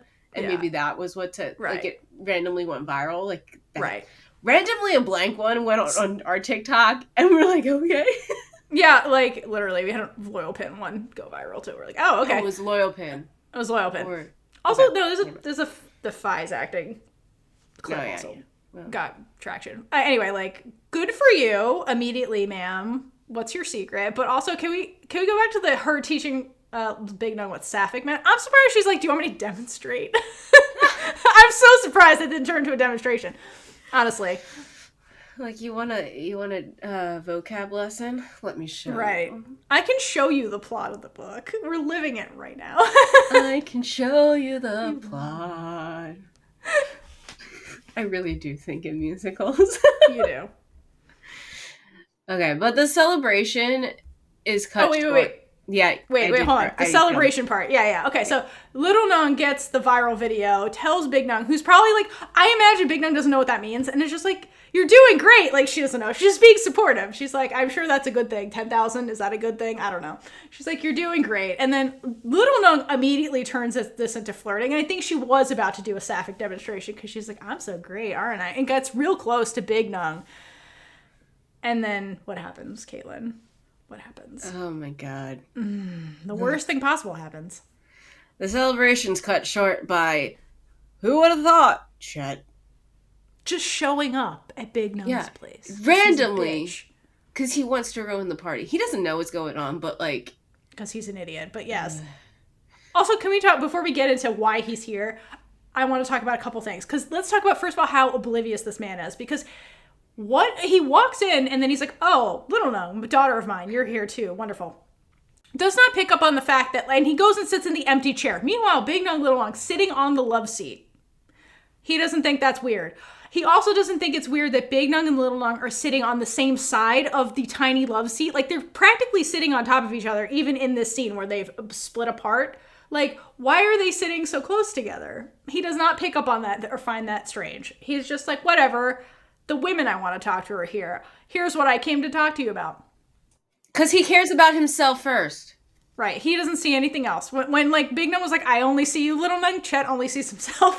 So, like, that's where they're at. Second thing I want to point out, when he comes into the room, okay, the only person that greets him is Little Nung. Big Nung does not greet him. Little Nung does, like, I forget, there's a term for it, but she does the thing where she, like, puts her hands together and does, like, the bow. Big Nung does not do that. She just sits there and she's like, why are you here? Like, she doesn't even greet him. Like, why is he here? Does not greet this man. Only Little Nung greets him. Big Nung's just like, ugh. I was going to learn what sapphic meant, you bitch. What are you doing here? I was about to get a demonstration, damn it. Yeah. But Chet is happy that Little Nung is there because he wants to invite them to his parents' house so they can meet Little Nung. And apparently he can't call his daughter. No, this technology doesn't exist. I know. Him and Pigva are the worst when it comes to calling their daughter. Yeah, so just remember, but he literally came here to talk to Big Nung. Like, his whole ordeal was to ask Big Nung to come to family dinner. Big Nung, come to family dinner out of nowhere. And she's like, what? And, like, Little Nung happened to be here. So, like, to me, it's like, okay, Chet, Little Nung, your daughter, is still an afterthought. That's what I got from this conversation. Oh, yeah, that's true. Because he's like, oh, yeah, you're here? Also, great. Like, he was there for Big Nung. Like, so that's where his headspace is. Yeah, Little Nung doesn't get any autonomy. It's she gets... Or a thought. And she's not a thought in his brain. That's why he didn't call her. He's like, oh, you're here too? Cool. Let's combine opportunities. I hate him. I really hate him. He's not great. I mean, we do now have a worse character than Chet. Not in this show. No, not in this show. But yeah, there is a worse character. A worse family character. Yes, that's... Yeah. We'll get into that one day, but like... We will. Who knew that was possible? Yeah, who knew that was possible, right? Man? We better not get anyone worse than that one, too. Because, like, oh my god. Anyway. Spoiler alert, we were talking about Reverse for You. We'll not spoil what we're talking about, but... Yeah. Just wait. Just wait. That show's just getting started. Just wait, Kaitlynn. There might be something worse. Shit. Yeah. What? I know. There might be. You'll see. Who knows? You gotta keep watching. Right, now we're gonna watch that show. Anyway. If you're not watching Reverse for You, please go watch Reverse for You. It's so easily accessible on Netflix, man. I know. Which is huge. I mean, I guess you have to have a Netflix account. Oh, yeah. No, I wish it was on YouTube, but... Yeah. It's so good. That is a barrier. It is my favorite girl love story. Not just the romance part, like the story itself is incredible. It only has 8 episodes, so I'm just worried they won't be able to get into everything that they... Oh, and it's short. Like, these It's short. episodes are short. I know, they're not an hour, so I'm a little worried about that, because, like, the actual novel is so well thought out. Yeah, I don't think that it blew my mind. Like, it blew my mind. I cried multiple times reading this book because I was so moved by it. Like, the story is so beautifully layered, and it's like the sci-fi stuff is really good, and the overall message is insane. The story is so good. Unless they do end up doing multiple seasons. I hope so. That would be amazing. Because this is a really short show. It's really short. I'm very worried about that. Like, I know we're going to cover 8 episodes too, but, like, they have an hour. Exactly. Each. Right, exactly. To tell the full story. Yeah, I know. Like we're getting off track now. But... I know, we're sorry. Anyway, so just quick plug for that show, because honestly, it's... so if you're watching it, let us know in the comments. Anyway. Come join the Discord. Help me. Anyway. But the audiences overlap, so it's kind of relevant. Also we're avoiding talking about chat scenes, so... yeah. Sorry, not sorry. We don't really want to do this right now. I don't really talk about chat. Anyway. Here we are. Big Nung is like, oh, I can't. I have to meet with Sam. How convenient. But Little Nung says she doesn't know anyone there and doesn't think she's ready for it yet. Which, I mean, is fair. If it was up to her, she would never meet these people. Because, correct. Like, they'll always be Chet's strangers. Family. Like, she doesn't even want to know Chet. No, like, literally, he is a stranger to her. And now he's like, meet my parents, who are even more of a stranger to you. Yeah. But Chet does back down from this conversation. Because of Big Nung. It's only because of Big Nung. Anyway. Let's talk about this a little bit. So, if you notice, while Chet is kind of like talking to Big Nung and Little Nung, mostly Little Nung, Big Nung is very warily watching Chet, almost like she's afraid he's gonna figure out they're dating and like pounce on them. Because like, think of all the suspicious shit that's going over his head because he's in head. Because heterosexuality is a hell of a drug, so he doesn't see what's in front of him. So first of all, there's a sapphic book sitting on the coffee table. She's like, fuck, he's going to find that. And like, why were you two reading this? Anyway, there's that. And then like also, like I commented, they're sitting very close together on the love seat of the couch. So like the visual is there for him to put this together. So I think that, and remember, he came here for her. So I think that because Big Nung is so distracted by making it seem like she's not fucking his daughter, like she's very concerned about that, and like, oh, I'm the suitor you don't know about. I think she misses the fact that Chet is trying to court her in the scene. Like, that's what he's doing. And I think it just goes over her head because she's so worried about her situationship with Little Nung. So it is important for the audience to know he is trying to actively court her in this scene. It's just nobody's taking the bait. I don't like it when he's in the scenes. I mean, me neither. I hate him. But we have to continue. Yeah, unfortunately. So, like you mentioned, the book is still on the table. So Chet notices the book Little Nung is reading and opens it up to a random page. And I can only assume that it's the same one Little Nung would randomly open up to read. And I tried to kiss those lips. I was like, what is this? Just find smut slowly immediately. Went down on her. There is some smut in that book. He's probably traumatized if he read some of these passages, honestly. Oh yeah, you've read this, right? So I have read this. Yeah. It's pretty intense, this book. And I tied her to the bedpost. Yeah. Okay. Anyway, he is not pleased and asks if it is a lesbian book because apparently he can't actually read. And Big Nung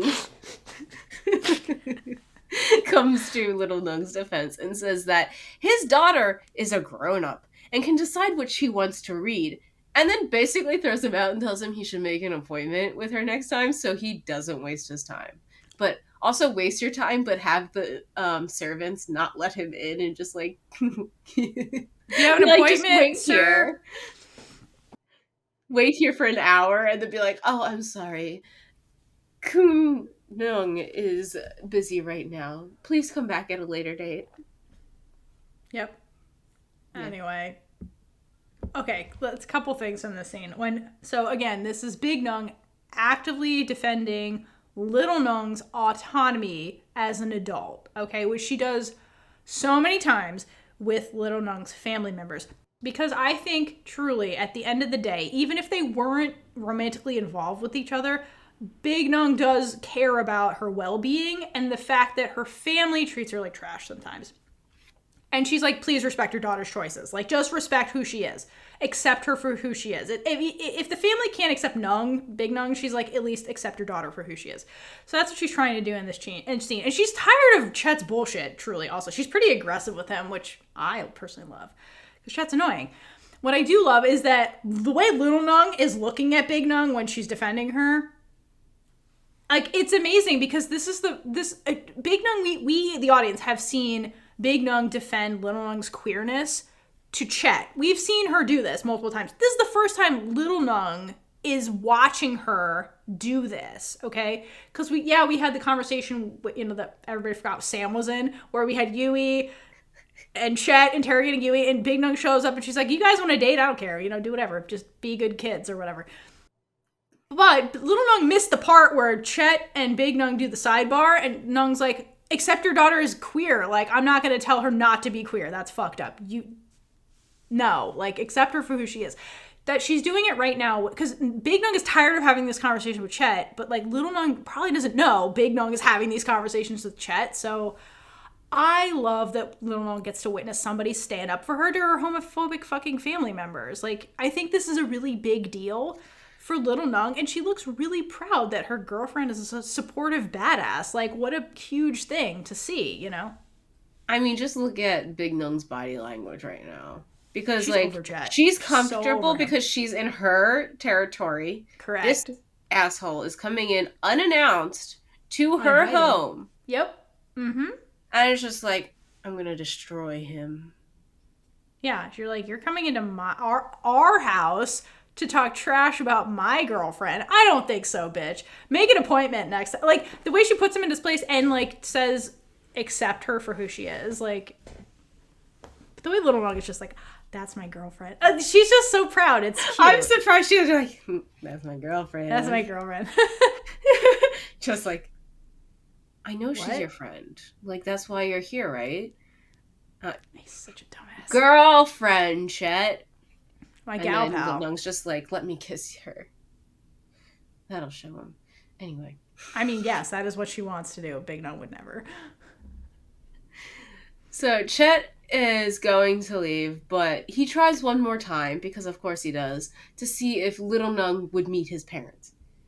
And Little Nueng doesn't say anything. She just looks away, and he actually takes the hint for once in his life. He gets rejected. Rejected. So, okay, the whole Chet thing, while she got the defending from her girlfriend, I do feel bad for Little Nueng in the scene, because what was Big Nueng's excuse? She's like, I can't go with you. I have plans with Sam today. And those plans included introducing Sam and Mon to Little Nueng. That was the plan, right? They were both going to do that. Okay, so Big Nueng got to use the excuse, but, like, Little Nueng can't use the excuse to be like, I also have plans to meet Sam, because he'd be like, why the fuck are you going to meet her sister? So, like, it sucks, though, because Little Nueng legitimately has a scheduling conflict that would get her out of this thing with Chet, but, like, she can't tell the truth in this scene. Little Nueng, who's always making excuses, like, has a legitimate reason she can't do this, and then, like, can't say what the truth is, because that can make them look all suspicious and stuff. So instead, she just doesn't lie, because Big Nueng's like, stop lying to people. So she just, like, very awkwardly has to, like, deflect/reject him. I feel bad for Little Nueng. Like, this was awkward for her, and she's just like, I'm gonna look away and say nothing, because I'm all going these to meet Sam. situations are awful for Little Nueng. They're really shitty, but, like, usually she lies, but here she's just like, please leave. I'm gonna pretend you're not here until you leave. It's so awkward. But also, like, how much can she tell him no and have him still ask the same thing over and over? I know. Okay. Then we get to a better scene, because, Chet's not in it. Yes. It's the same scene, he just leaves. Where the Nuengs hang out with Sam and Mon. And oh, wait, no, you skipped it. Okay, so then Chet leaves. Oh, sorry. I'm so sorry. How could I? That was homophobic of me. It was. So Big Nung sighs in relief when he leaves because they almost got caught. Yes. Yes. And I do love at the end, they do this like another synchronized smile where they're like, dodge that bullet. For now. It's such, like, you see them looking at each other and it's just like such an understanding that, like, yeah, they have to deal with this shit, but like they're together. And They that's did it really all together. that matters. Yeah. But at the end of this, like, Big Nog does look worried about Chet. Yeah, I mean, it's always gonna be little for right now. Little Nung smiling, being like, "Yes, my girlfriend, like she's there with me." But Big Nung's the worry is always gonna be in the back of her head. But Little Yeah. Nung does not have this worry because she doesn't have any experience for this. Also, like, Big Nung's like, oh, her father is gonna catch that I'm dating her. Little Nung does not think of him as her father. That's the other thing. Like, she does not think of him as a family member. That's why I think Little Nung is just not concerned. He's a cockroach. Right. She's not concerned about him at all because in her brain, her biggest concern is like, he's still trying to court my girlfriend. Like, she does not think of him as a family member to be worried about. So She like thinks of him as competition that, is not reciprocated. correct. Yeah. He's an annoyance, like a cockroach, like you said. Yeah. Okay. Let's get to the better scene. So now the Nungs hang out with Sam and Mon. Yay! Emotional support lesbians. Yes. Which I'm really hoping the Nungs brought a lot of limes. I don't know. I think Little Nung was like, I think we can compete with them. They're the sweet ones in this scene. Yes, that is true. And it's important to note, like, the first thing we see is that Big Nung feeds Little Nung. Yes, which means does. she was okay with porn in front of Mon and Sam. Because, she had to witness them doing it enough times, so she's like, all right, let me throw it back in their face. Sam and Mon are worst when it comes to their PDA. Okay, so like speaking of which, I agree with all that. But let's talk about everybody's body language in the establishing shot when like Big Nung is feeding Little Nung. Let's talk about this. Okay, so basically the way this is set up, they're by the water and no one's sad, which is weird because these sisters sulk by water and not have happy moments by water. So this was already weird and suspicious, but we'll go with it because it's beautiful. Okay, so basically Sam and Mon have this like a big couch and then they have like a single seat and there's a little table. So in the single seat is Little Nung. She's like the guest of honor here, right? Coming to the family gathering. So everybody else is on the couch. Big Nung, Mon and Sam. Okay. Mon and Sam, on brand, in their home, are on top of each other, cuddling on the couch, right? Because that's just what they do on couches. And we've seen them do this before. But they're on, like, the very far end of the couch opposite of the seat Little Nung is sitting in, okay? And then there's, like, a healthy distance on the couch between Mon and Sam and Big Nung. Because Big Nung, if you look at the way she's sitting as close as possible to Little Nung as she could possibly be. So she's practically on top of Little Nung, but they're sitting on different seats, right? So I do love this because I also think Little Nung chose the seat, not just because she's the guest of honor, because I think she's still traumatized by the she'll sleep on the sofa line from Big Nung. She's like, I don't really want to sit on the sofa right now, bad memories. So it's like, here, you can have the guest of honor. Yeah, so I do love that I'm honestly, I'm surprised Big Mon and Sam didn't bust out limes because of the Nung's behavior in this scene. Because, like, sweet lesbian Jesus, like, Big Nung is, like, basically sugar in this scene. The way she's, like, doting on Little Nung. Like, they're in their own little world feeding each other or whatever. And Mon and Sam are like, usually it's us, like... Like, damn. Like, they don't know what to do in this right now. They're like, okay. Should we have brought lime, Sam? Yeah, so Sam tells Little Nung that she never thought they would actually meet because Big Nung wasn't letting her meet her. And she also says that she doesn't know why Big Nung is so possessive of her. And I think this is exactly what Little Nung needs to hear at this point because... Oh, yeah. Like, they do that in behind closed doors, but it's never, no one else has seen Big Nung be possessive of her. So to other people, it seems like Big Nung is available to people. And this means that they are finally on the same level with their feelings. And it has been confirmed by this third party. So it's not just words from Big Nung, it's like someone else communicating that, oh, they're both on the same level.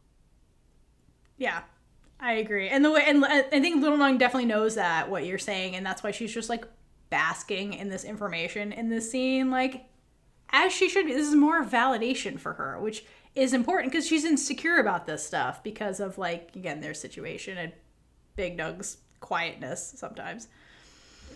Okay, my favorite thing though in this whole scene is, again, because it's Sam, right? I think like Sam has been dying to tease Nung about a relationship, because that's things that siblings do, right? And I feel like Sam has never had the opportunity to tease probably either of her sisters, because like Song was having a secret relationship with Ice, going by Gap, because that's our canon. Like, actually no, Sam did meet Ice and was like, you guys are cute. I don't know that she ever teased Song, but like she's probably like, I'm dying to tease Nung, because Nung gave her and Mon a bunch of shit during Gap the series. So like Sam was waiting for her turn to be like, I can't wait to tease Nung when she gets in a relationship. So here she is doing everything she can to tease her older sister, which is great.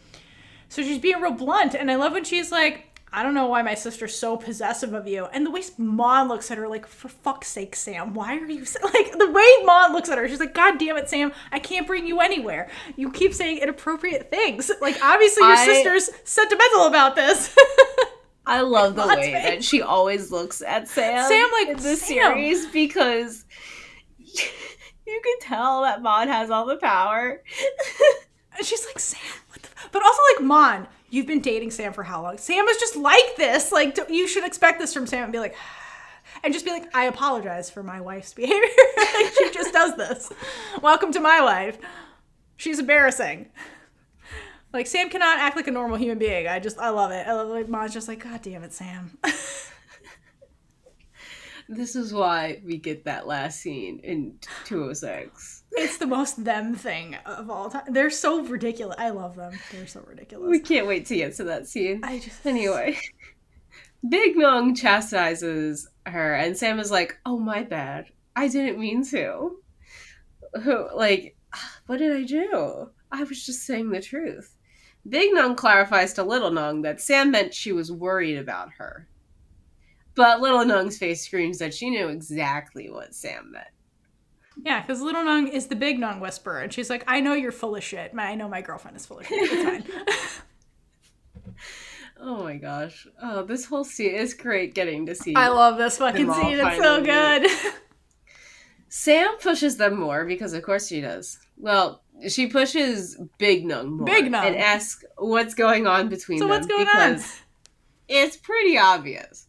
As Big Nung is trying to say that there's nothing going on between them, Little Nung cuts her off. Little Nung tells them that they are together, but Big Nung won't let her tell anyone. Big Nung turns to her and is like, what the hell are you doing?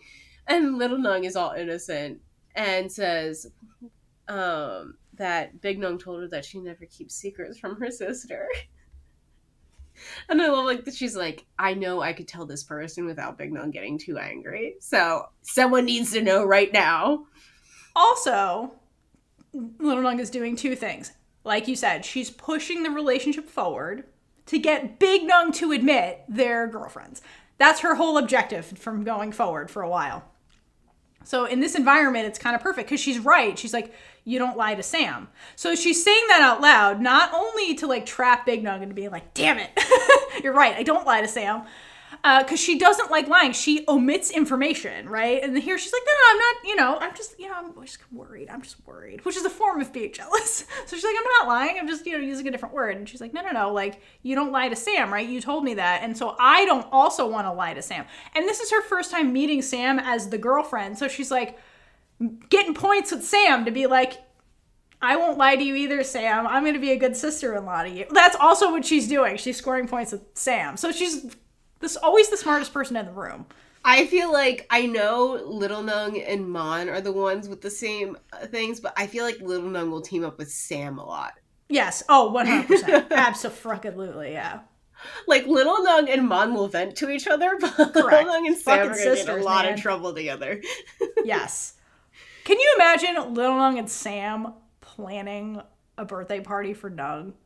Oh my god, that thing would be freaking huge. Right. Well, Nung would hate that. But, like, they would do off-the-charts thing for Nung. I feel like they would do the thing... oh, man. Did you ever see Parks and Rec? A little bit. Okay, I don't know that you have, but there's an episode where it's Ron Swanson's birthday, and he's basically like Big Nung, where he's a recluse and doesn't like being in the spotlight, kind of like Little Nung.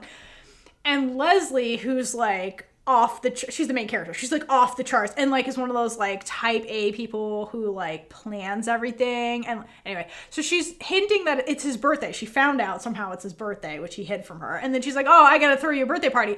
And he gets nervous. He's like, what the fuck is she gonna do? Because she goes over the top always to make people happy, like the ultimate people pleaser. And all the other people in the office are like, yeah, she did this wild, crazy thing when it was my birthday. So he gets real nervous.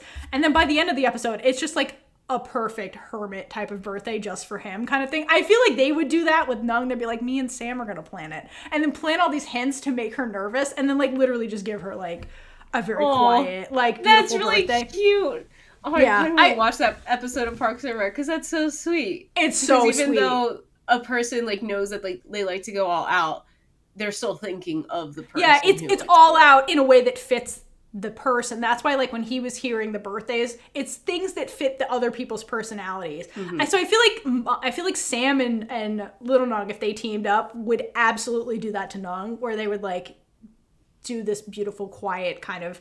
They'd probably do like a big thing. gay game night with the four of Right, them. they would do something cute like that, but they would hype it up, and Big Nung would get nervous, and then I feel like we're aw. renting out like just make fake phone calls. Like, all right, so we rented out that mall, hospital, airport lounge, right?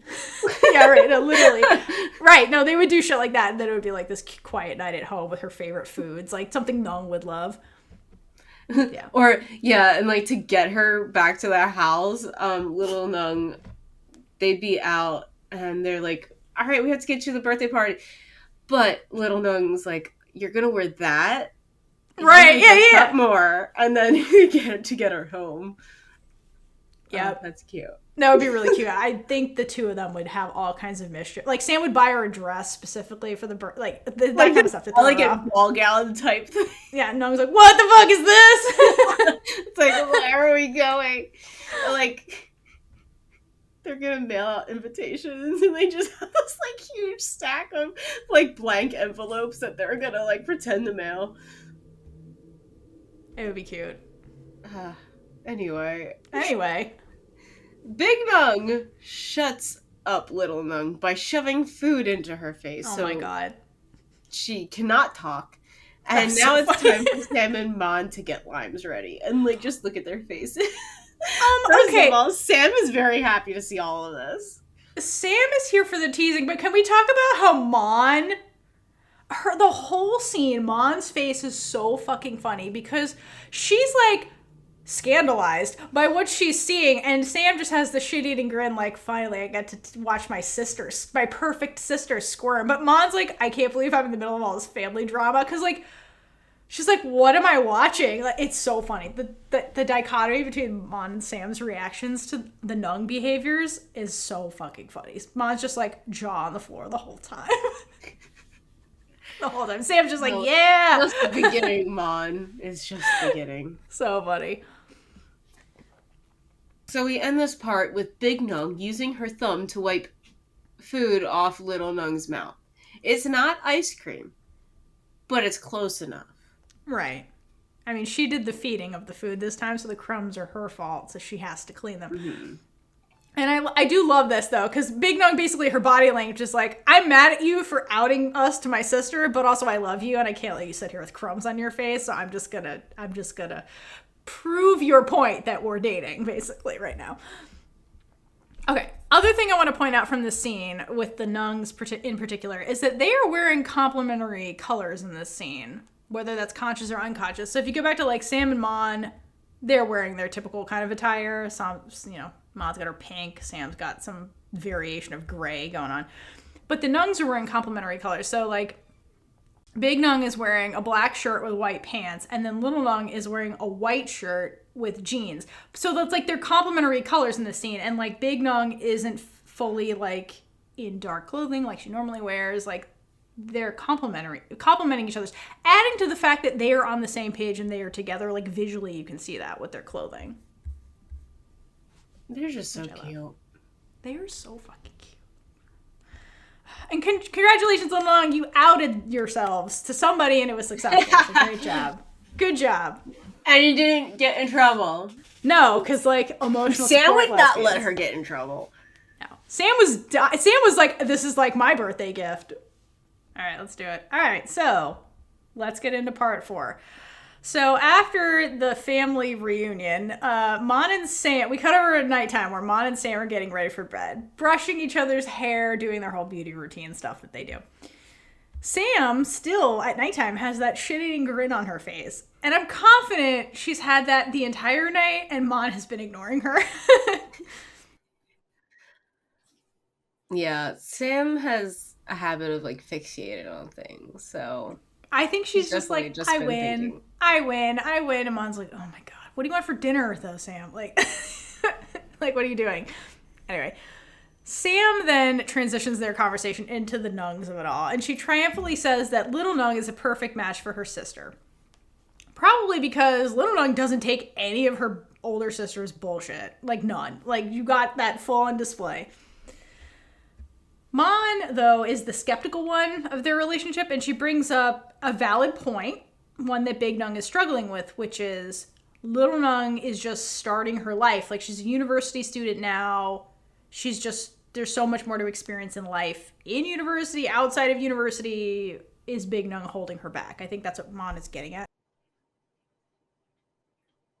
And to me, I think Sam understands how complicated this relationship between the Nuengs is, and realizes that, like, in the end, that kind of relationship, if it's the right one, is worth all the bullshit that comes with it. Like, literally just go watch Gap the series. Like, that's what their journey was, right? And I think that Sam sees her sister found her person and is like, it'll be worth it, right?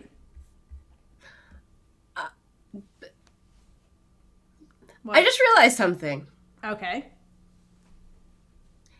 Sam met Little Nueng. Like, not as Nueng's girlfriend. That's true. But, like, right. I fully forgot. I know we just talked about that conversation, but like, they met. They do know each other. They didn't meet, though. Like, I guess they kind of saw each other at the funeral when Sam was a bawling mess. And then Sam dropped off Nueng the one time. Sam didn't see Little Nueng. She just Sam was at the table with Chet, Big Nueng, Yui, and her. Oh yeah, but they didn't talk. They didn't interact, did they? I think we don't know. I think that's what she means. They're meeting as, like, formally. I'm introducing you to her. It's more of a formal thing, yeah. Yeah. So she's like, I'm dying to, like, talk to you with my sister present. Yeah. It's that kind of thing, like formally meeting her. They've, in passing, seen each other, but not formally met each other. Okay. Anyway, so back to this scene. So, again, Sam was like, I don't see the problem, Mon. Can't you see that Little Nueng loves my sister? Like, it's the most obvious thing on earth.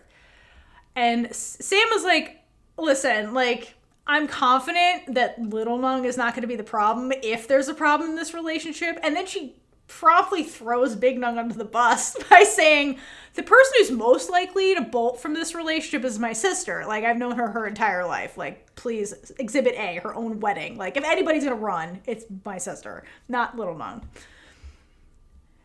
Mon, though, is like, we gotta talk about the age gap of it all, because, like, again, this is a valid thing. They have an even bigger gap than we do, Sam, which should have been the name of the show, which we've mentioned many times. And like I said, Mon said, she's concerned basically that, like, Little Nueng's going to get held back by the relationship, which is valid. But it's interesting that Mon is the one bringing up the age gap and that she doesn't know if it'll last. And I was thinking, like, is this a sign that her and Sam are having some troubles? Like, I know we all want to pretend like they're this perfect couple, but we really don't know what's going on with them right now. And, like, Mon is always like, what the hell are you doing in some situations? And I know that Mon adores Sam, but I feel like she has wondered because she has been working half her life to get to Sam. She hasn't experienced anything else. And I don't know if anyone watching this will have watched Girls 5 ever, but Theora got me to watch it. So it's kind of like Gloria in that show, because her relationship ends up ending because she has only been with this one woman. She needs to figure out what she exactly wants because there's so much out there, but when you're just not trapped, but like confined into like this one person, one type, it's natural to be like, well, is this all there is? Like, what could have been? Yeah, like, what if? And that's literally what Big Nung is constantly thinking about. Little Nung is not thinking that because she's young, and that's what Mon's saying. She's young, she's infatuated. Even if they are actually in love, like, sure, that's legitimate, but like, that's now. What about later? That's what Big Nung is always worried about in their relationship. Like, always. She's like, I'm worried I'm holding her back, like Mon is saying. Which is legitimate. What Sam hears is exactly what you're saying, is the subtext of like, oh God, is Mon talking about us? Because Mon started dating Sam immediately after graduating university. Immediately. She got her first job. She went to the university for Sam. Like, she has been, ever since Sam smiled at her, she has been old with her. Yeah. Mon's been in love with Sam since she was 8 years old.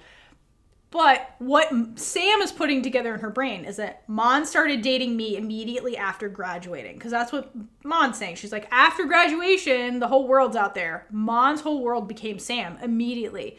So Sam is concerned that Mon has these secret regrets about jumping into a relationship with her and thus missing out on the vastness of the world by being tied to their marriage, right? Basically. So Sam asks Mon, she's like, well, have you ever considered like falling out of love with me to see the world, basically? Like, do you have regrets is what she's kind of asking Mon. And Mon doesn't say anything because that's not what Mon's talking about. Mon doesn't say anything. Instead, she does that whiny tone when she says Sam names that Sam that like indicates Sam's being ridiculous, right? Because Sam is always ridiculous. When is Sam not? But since that whiny tone does not answer this very serious question that Sam is now asking her, Sam asks again, she's like, before we answer me right now, like, have you ever considered, like, breaking up with me, basically? Like, there's so many people out there in your life that you could be with. Like, have you ever thought? Like, Sam is feeling super insecure right now and worried, and she's like, I need to hear the truth from you. Like, are you actually talking about us right now?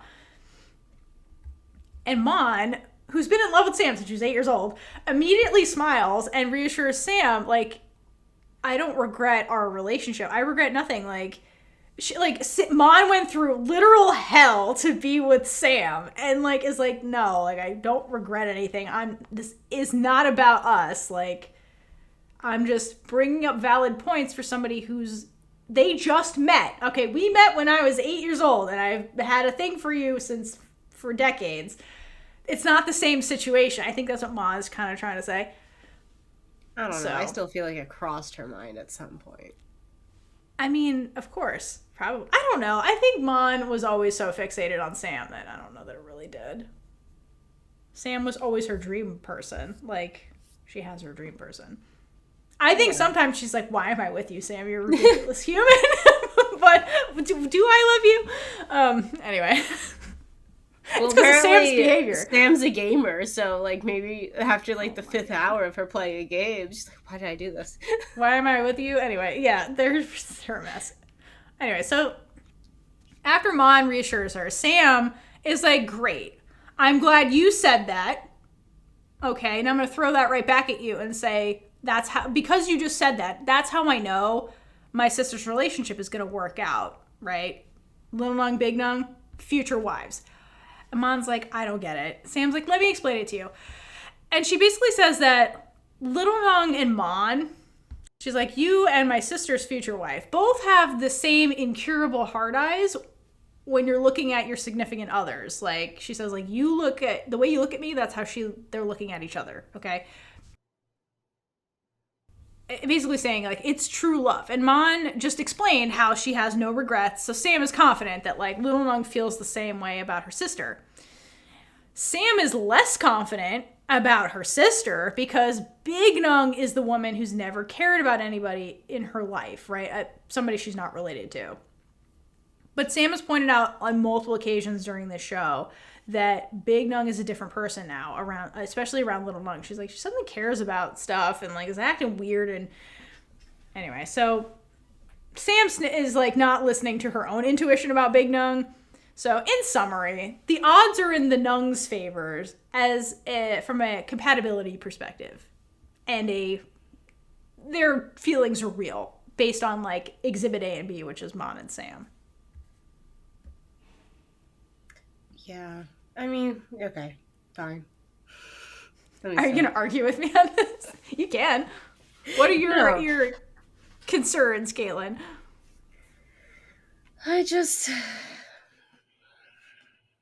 No, I think we'll just play into it. Everything's happy. Everything's good. Let's just continue. All right. Really, you're the one who's always like, why can't they be happy? No, I know, but like when things are too happy, we don't get their point of view in this show. This show is Big Nung. Whose point of view? Sam and Mon. I don't know. This scene is just the scene is odd because it's just the two of them.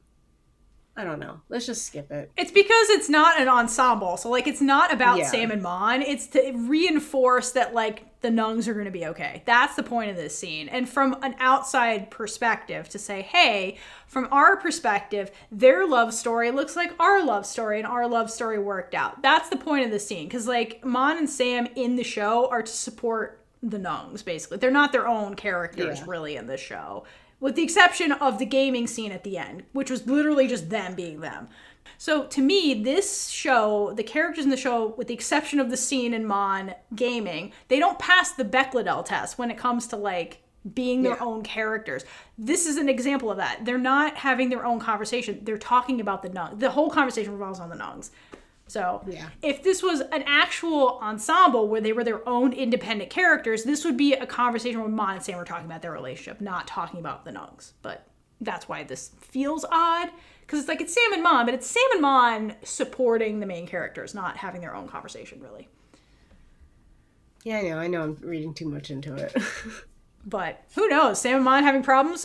Again, like, just because they're married doesn't mean their problems are solved. They're always going to have problems. Yeah, no, that is probably also another reason, because like the show portrays them that they're just happy. And I'm like, no one's ever that happy. Maybe they are. Yeah. Anyway, let's go back to the Bua Pal. So while Sam and Mon are getting ready for bed, having their conversation about the Nungs are already asleep. Like, they're already asleep. Like, Sam and Mon are having this whole beauty routine. The Nungs are passed out. And this is because Big Nung is older than everyone else, and she goes to sleep much earlier than Mon and Sam. And by extension, Little Nung now, too, goes to bed early. So I hope you enjoy this, Little Nung. Little Nung's an old soul. I know. She is. She's in bed by 10 o'clock, like Nung. Something I want to note in this scene, this is one of the first times we see them in bed together. Again, kind of like not first in bed together. See them just doing normal things, okay? So like the couch scene we had earlier before Chet ruined it. It's just them living their lives coexisting, right? This is another them coexisting scene, okay? Because they are fully clothed, and this is just them being domestic and actually just sleeping. So to me, they've entered instead of like the carnal phase of the relationship where you're constantly on top of each other, like all over each other, they're just doing the domestic stuff now. They're just existing together. This is what their relationship looks like in the long term, basically. They're just existing. Okay? So I love that. And I love the way they sleep together is also super cute, because it's the exact same position as the first time they fell asleep together in like the Isle of Lesbos thing, where it's like Big Nung's laying on her back and Little Nung is like holding her. with her head on her shoulder, on Big Nung's shoulder, that's literally the same sleeping position. So I think that's cute. Little Nung's just her normal self, clingy self. Clinging even in sleep. Big Nung. But if you look at Big Nung is clinging back because she's like holding Little Nung's arm that's holding her. So that's different, which is cute. Because she loves the clinginess. She loves, I think she loves the cling. She does. She's she like, loves oh, you're so clingy, but don't leave. Right. No, that's literally Big Nung. She loves it. I think she secretly super loves that Little Nung. She like needs it too because yes. of the coldness of growing up. Like she's found this warmth and love. She needs it to live now. Yeah, I think she definitely craves it because they're both touch starved. They just express it differently. Their symptoms of that differently. Okay, so they're all peacefully sleeping, and then Big Nung is abruptly woken up by another song-themed nightmare. The ghost of song is haunting her. So she wakes up and is like, well, rattled by this and like can't fall back asleep. So she gets out of bed to like deal with these feelings.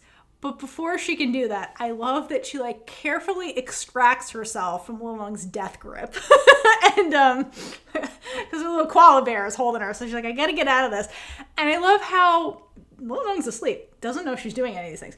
Big Nung is so like concerned about disturbing Little Nung's peaceful slumber that she like makes sure Little Nung is comfortable after she like gets out of the hold before she leaves. She like positions her so she's still comfortable and like fixes her hair and does all these things. Like Little Nung doesn't know she's doing this. She does this because she cares, and it's really cute that she's like, I have to make sure she's okay before I go deal with these haunting feelings that I'm having. Like, give the best girlfriend award to Big Nung because she did this when she didn't have to. Like, it's just who she is. It's very sweet.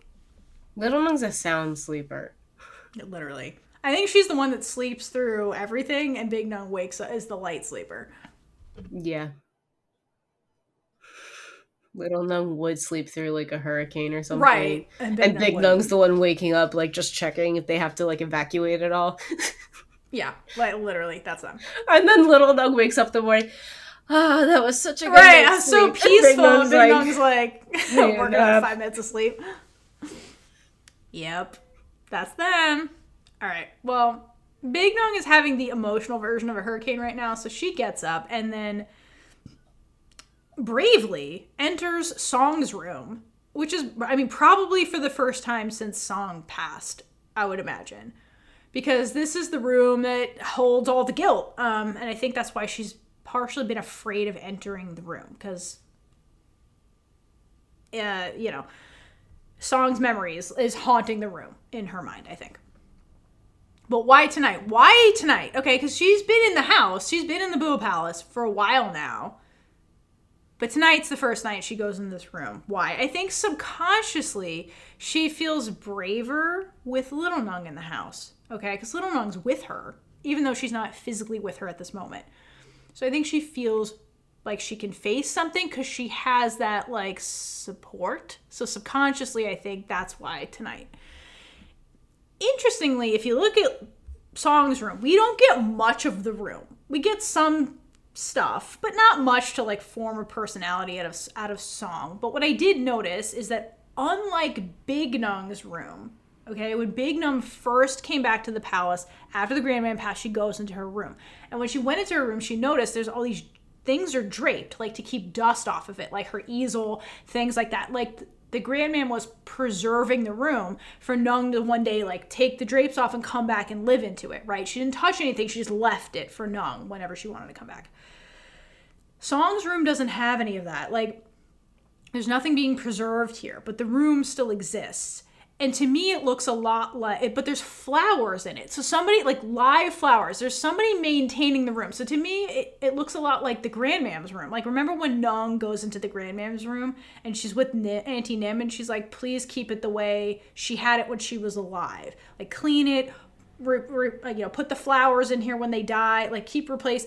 I think that's what happened to Song's room. I think they kept Song's room preserved in time the way Song left it. And I think they've been cleaning it and maintaining it to preserve the memory. So I wonder if that's partially why she was afraid. Because, like, this is what Song's room looked like when she left the palace, right?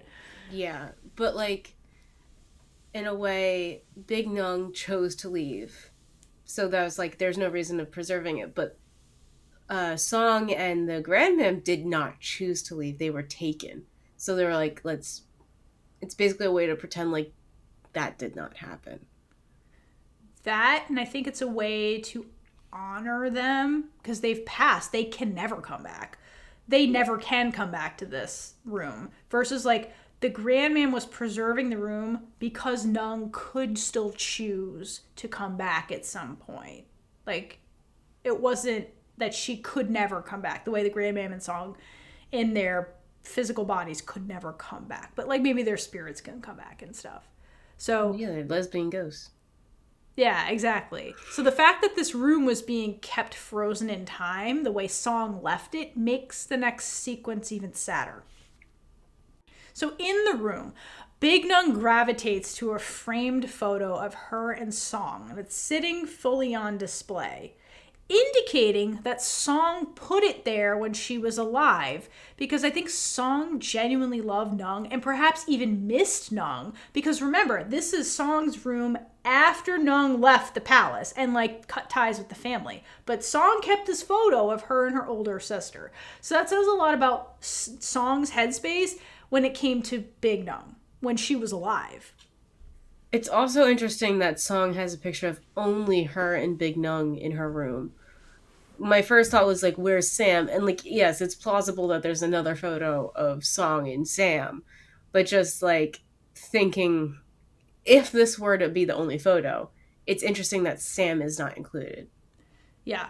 And there could also, again, we don't get the whole room. So yeah, possibly there's more, because like if you look at the photo, it's the photo shoot the whole family did. So when like Big Nung was in the library with Little Nung and pulled up a photo and they were first talking about Song, it's the same photo shoot. Okay, this is just from that same photo shoot. It's just Nung and Song.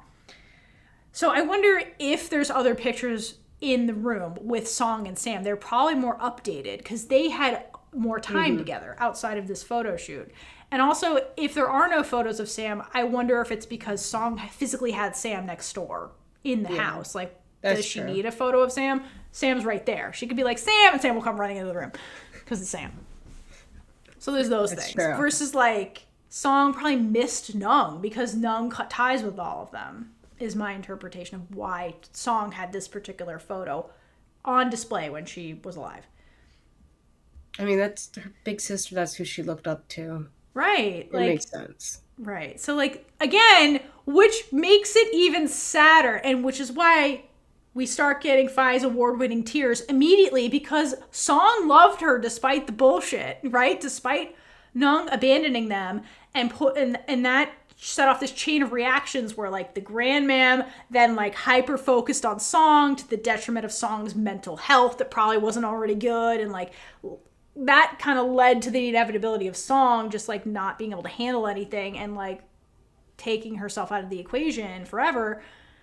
She still loved Nung despite this thing that Nung did that Nung feels so guilty about. So I think Nung just immediately is sad because she's like, wow, like, Song kept this photo of us. She didn't, like, hate me, you know, for, like, putting her in this position. Like, this proves Song did not hate her. Yeah. So we start getting the hovering tears immediately when she picks up the photo. Like, the acting. She's so good. She's so good. Oh my God. The world is sleeping on her. Okay, she is so good. Okay. The world's sleeping on this bitch. All right, so Big Nung now has the photo, has the hovering tears, walks further into the room, and then pauses to sit on that sofa that's at the foot of the bed. Okay? And Nung's room has a very similar setup, which is interesting. And she's sitting there with the photo and her guilt, okay? In this room, holding the photo, Big Nung is all alone with her thoughts, okay? And then finally processes everything she's feeling about Song that's been bubbling to the surface, but I think she's been, like, trying to keep it contained here in Song's room. She starts really working through all of these feelings that she has. And because she's alone, she doesn't need any kind of, like, mask, doesn't need to, like, guard anything. She's just feeling her feelings. And so out loud, sitting here, Big Nung voices her regrets about leaving the palace. And she's like, if I hadn't left, Song, like you probably, and she like trails off before she says, still be alive. Because even here, even alone, she still can't say it out loud, like the truth of it, the truth of what she feels. And she just hugs the photo and that's when she starts crying, like a tear starts to shed when she like holds the photo of her and Song. Yeah, because if Nung didn't leave, the attention wouldn't be on Song yet. Right. And that's what she feels guilty about. In Gap, she wouldn't have been running to ice. In Blank, she wouldn't have had all that pressure on her. I mean, it's all because of the pressure would have been there. It's just how Song's demise was just slightly different. But yeah, Song ultimately would still be here if Nung hadn't left the palace. And then, yeah, exactly. That's what she always felt guilty about. That's why she was constantly trying to confront the grandmother about this. She's like, you played a role in this. I played a role in this. We need to talk about this. She never got that closure because the grandmother was like, fuck this shit, I'm out. She left without having the conversation with Nung. So Nung is left with this what if forever.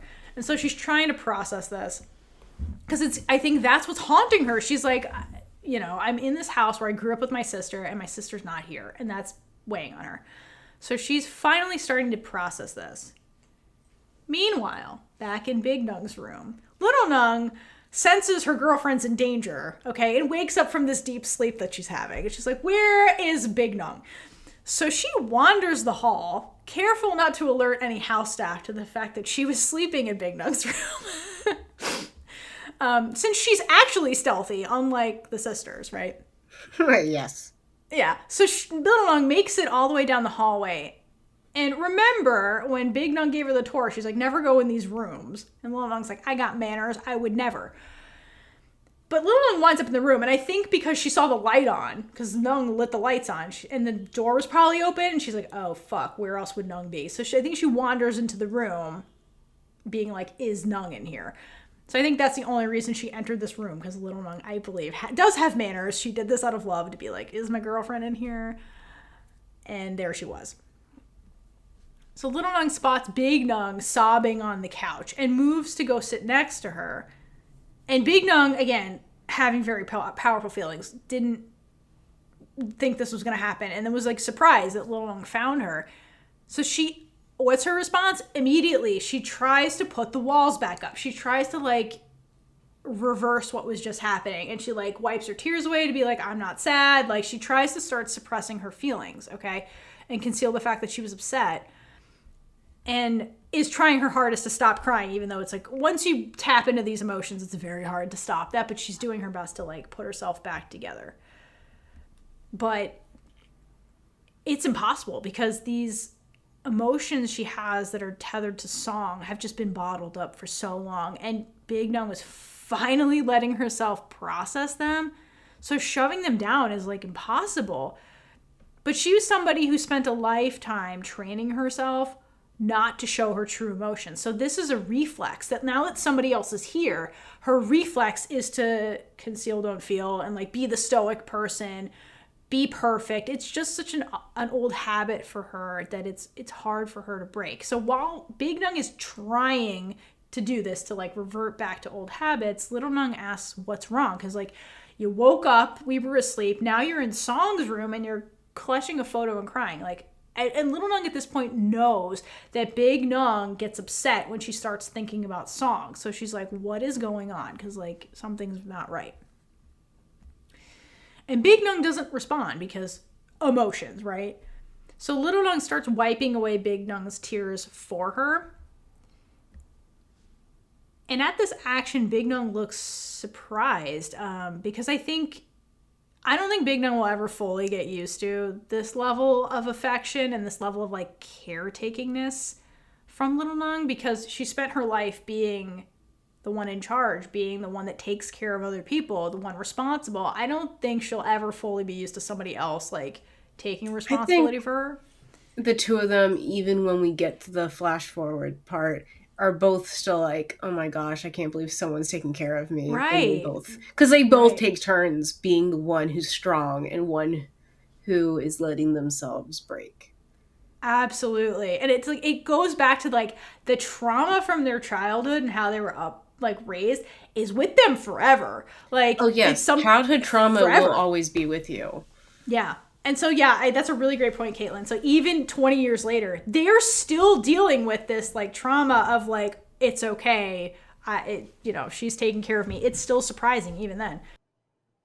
It's a great surprise. Mm-hmm. Finally a happy surprise, but good things can still be stressful. You can still get stressed out by good things. And this is a good stress, that both of them feel sometimes when it comes to like the level of love coming from the other person because they're just not used to it and they'll never fully be used to it, which is and sad. also when the realization of like this person, like it's surprising every time that this person is showing me how much they love me.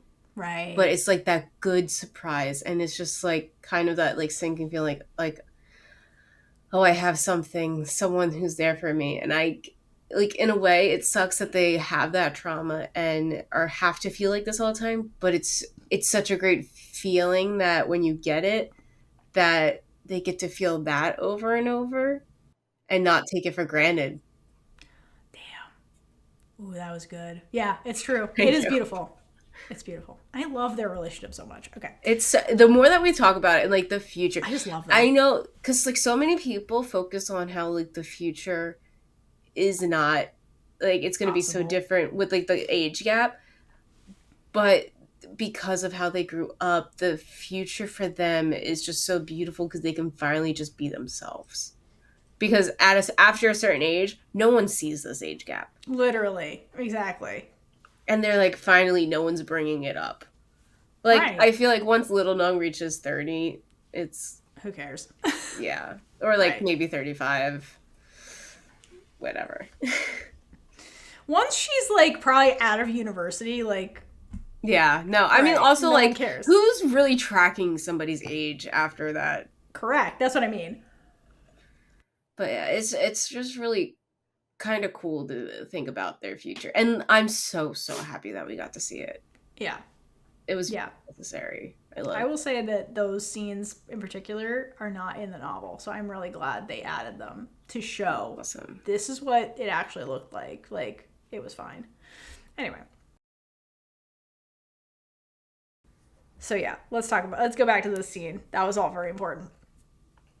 So then Little Nung follows this up by saying something really important to Big Nung, which is, you do not have to pretend to be strong in front of me.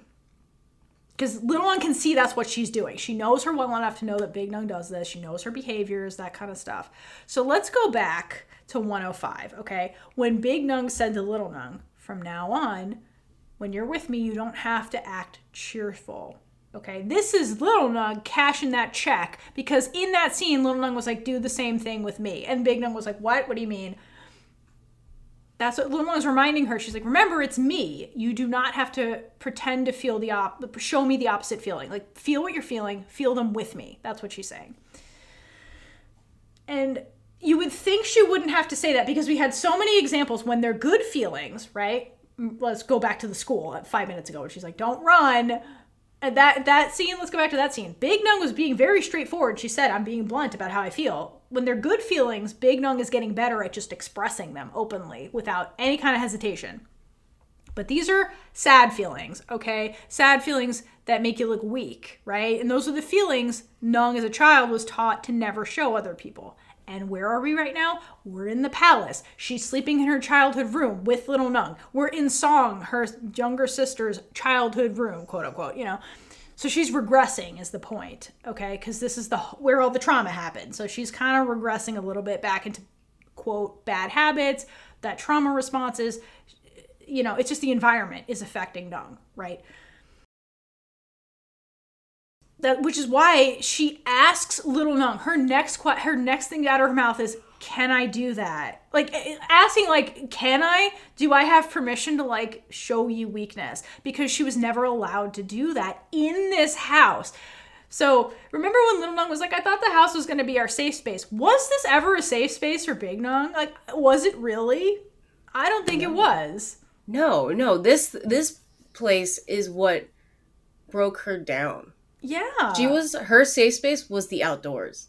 And that's Yeah. why we see her drawing outside.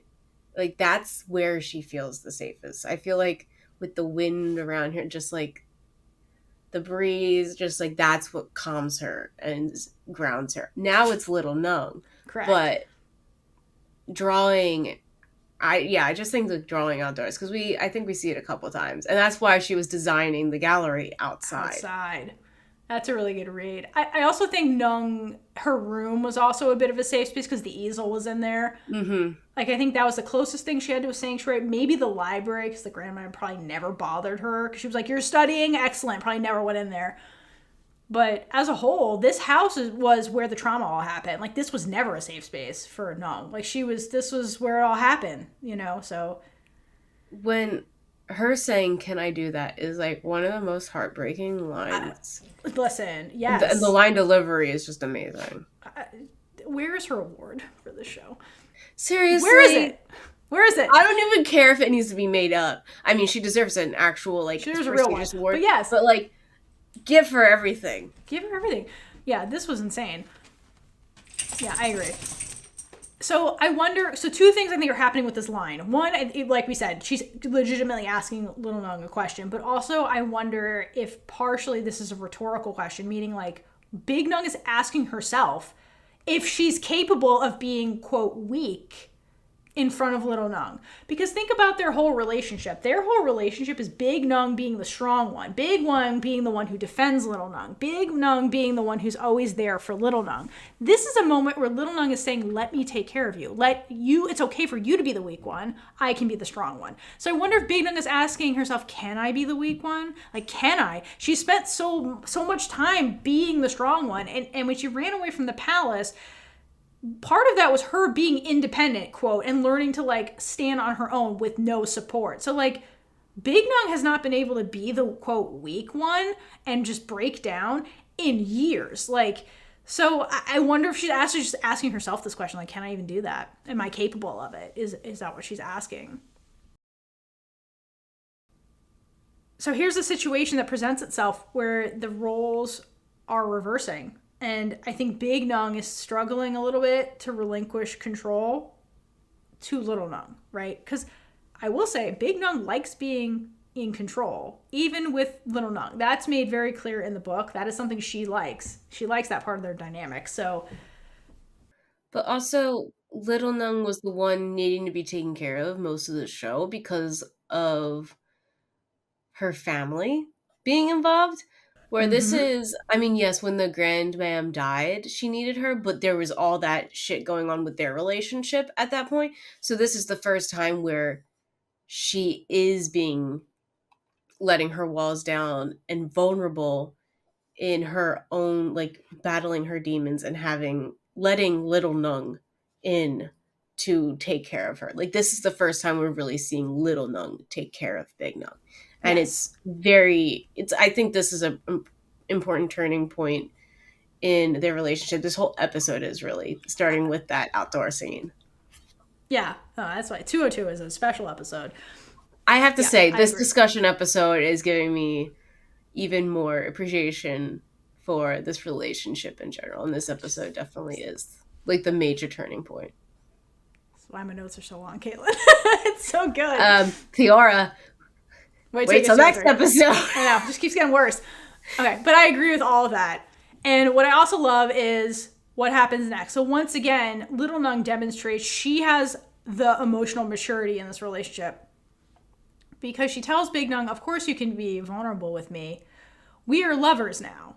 Meaning being weak, quote, weak around each other. This is what she was talking about in 105. Showing each other the bad parts of ourselves is what makes an intimate relationship. That's true intimacy. So she tells her, she's like, we're even further along in our relationship now. Of course you can do this in front of me. She says we have to go through thick and thin together. That's what an intimate relationship is. And remember, neither of these people have ever been in an intimate relationship before. This is their first intimate, real, in all the ways, emotional intimacy. This is emotional intimacy. This is the first time either of them have had this. And like Little Nung is the one being like, that's what being girlfriends is. That's what she's basically saying. because Big Nung's never been a girlfriend before. She doesn't know that. So she's learning. And then Little Nung says my favorite line, which is, if you have me here, but still feel alone in the world, why would you keep me beside you then? She's like basically saying like, why would you date me if you still feel alone when you're with me? You're supposed to feel supported and like, you know, like what are we doing then? Because we've brought this up several times, but the entire time that they've known each other, Little Nung has viewed Big Nung as her safe space. And I think that in this scene, what she's trying to tell Big Nung is that I can be your safe space, okay? Because Little Nung knows from her own experience that Big Nung doesn't have one. Like we've just had that conversation. Like she doesn't.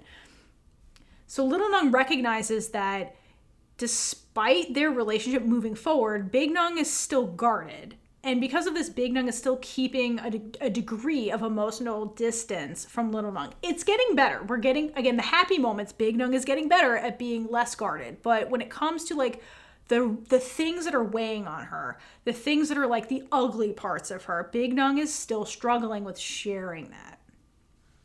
Okay? And instead of confiding in Little Nung, Big Nung, here she is, alone in her deceased sister's room, bawling her eyes out.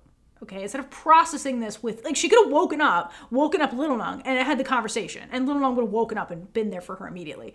But Big Nung didn't do that. She ran away, hid, like she always does, by herself, and processes things. We've seen her do that the entire show. Anytime something big happens, Big Nung recedes, isolates herself, then processes it. So here she is still doing that old behavior despite the change in her life, right?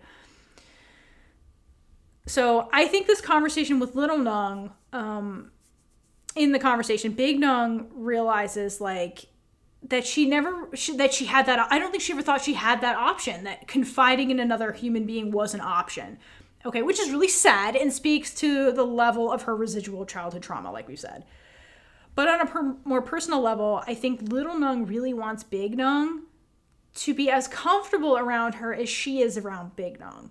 Okay, and it's a very beautiful thing to see somebody as introverted as Big Nung like come to life around you.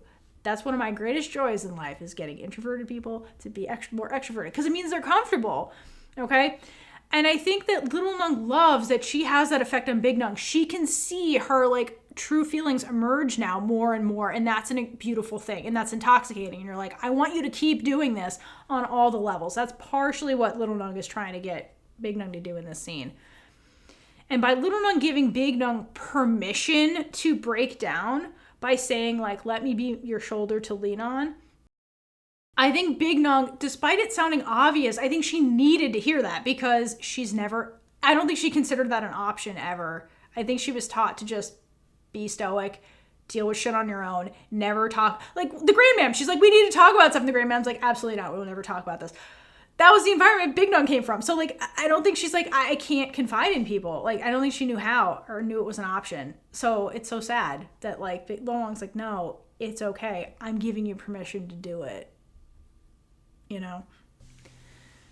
So after Little Nung gives her permission, Big Nung sighs and then takes Little Nung's hands, almost like she's trying to comfort Little Nung before exposing the darkest parts of herself. But Little Nung, in response, puts her hands on top of Big Nung's, as if she's reminding her without saying anything, I'm here for you, remember? Not the other way around, right? Whatever you have to say, I want to hear it, okay?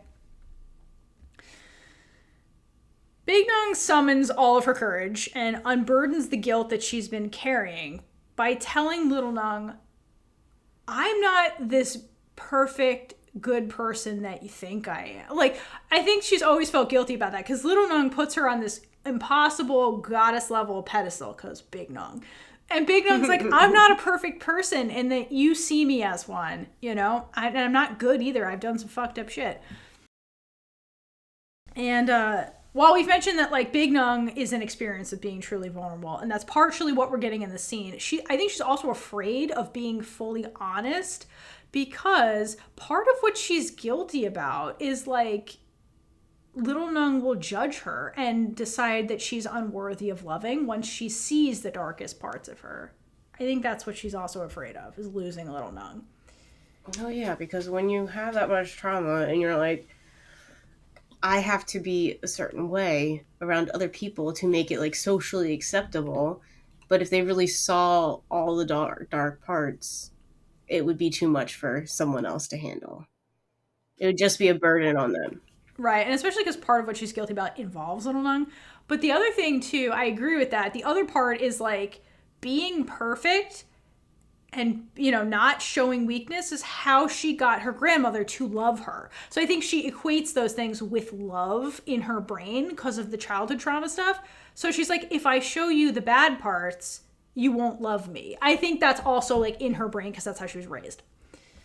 But despite this being really challenging, despite her being afraid, Big Nung does tell Little Nung about her guilt over leaving the palace. And I think it was the first time she really, really, really went into this. I think Little Nung got bits and pieces because she's probably like one day like, why did you leave this place? And Big Nung probably gave her crumbs, but never the full story. So she basically says like, I knew when I left that my grandmother was going to shift her laser focus onto Song and Sam. And Big Nung admits that she knew Song was not equipped to be the heir. Like, I mean, she struggled with it and she's a much stronger person. And she's like, I knew Song wasn't going to be able to handle this. And knowing all of that, she still chose to leave. So she feels guilty that her decision to leave for her own well-being contributed to Song's mental health hitting rock bottom, basically, and ending in a suicide, according to the novels. So since then, Big Nung has been plagued with all these, quote, like, what ifs about Song that are now manifesting in literal nightmares. I think that's where that's all coming from. Yeah, that makes sense. But like all of Big Nung's guilt coming up now is because like we've talked about it before that she does understand that Song and Little Nung are a lot alike. And I have a feeling that Song was the person, we've talked about this too, that she was closest to before she left because, I mean, Sam was the little one, so she was the baby. She didn't really have to deal with as much. Like the two older ones, the most was expected of Nung, and then Song was just probably the shadow and like always with her as well. So with the grandmam dying more, oh my gosh, what? She's died. She's dying more. I meant more recent. Yeah, her death passing more recently than Song. Yeah. The Song's death is hurting more again now because she sees Little Nung, and it's now a constant reminder of Song. Yeah. And yeah, it's just reminding her and giving her the fear of losing Little Nung, like she's lost all these other people. Yeah, that is also super valid. So Little Nung counters Big Nung's guilt with, what about your feelings? No one's asked her that. Right, just the way nobody asked Little Nung, how do you feel? Nobody asked Big Nung how she feels. They assume, never asking. So here's Little Nung being like, what about you? What about how you felt? Because Little Nung at this point knew that leaving the palace wasn't something Big Nung just did on a whim. She knows enough about this story that it was hard for Big Nung to even make that decision, and that she always felt guilty about it. I think Little Nung knew all that stuff from Big Nung. So, and if you think about it, it's a decision that took Nung like 30 years to make. Like it does not a flip the light bulb and she just flipped the switch and she just left. It took years for her to probably like get to that point. And I think Little Nung knows that Big Nung's motivation wasn't to purposely hurt anybody. It was, in her family, it was a mental health decision and for her well-being.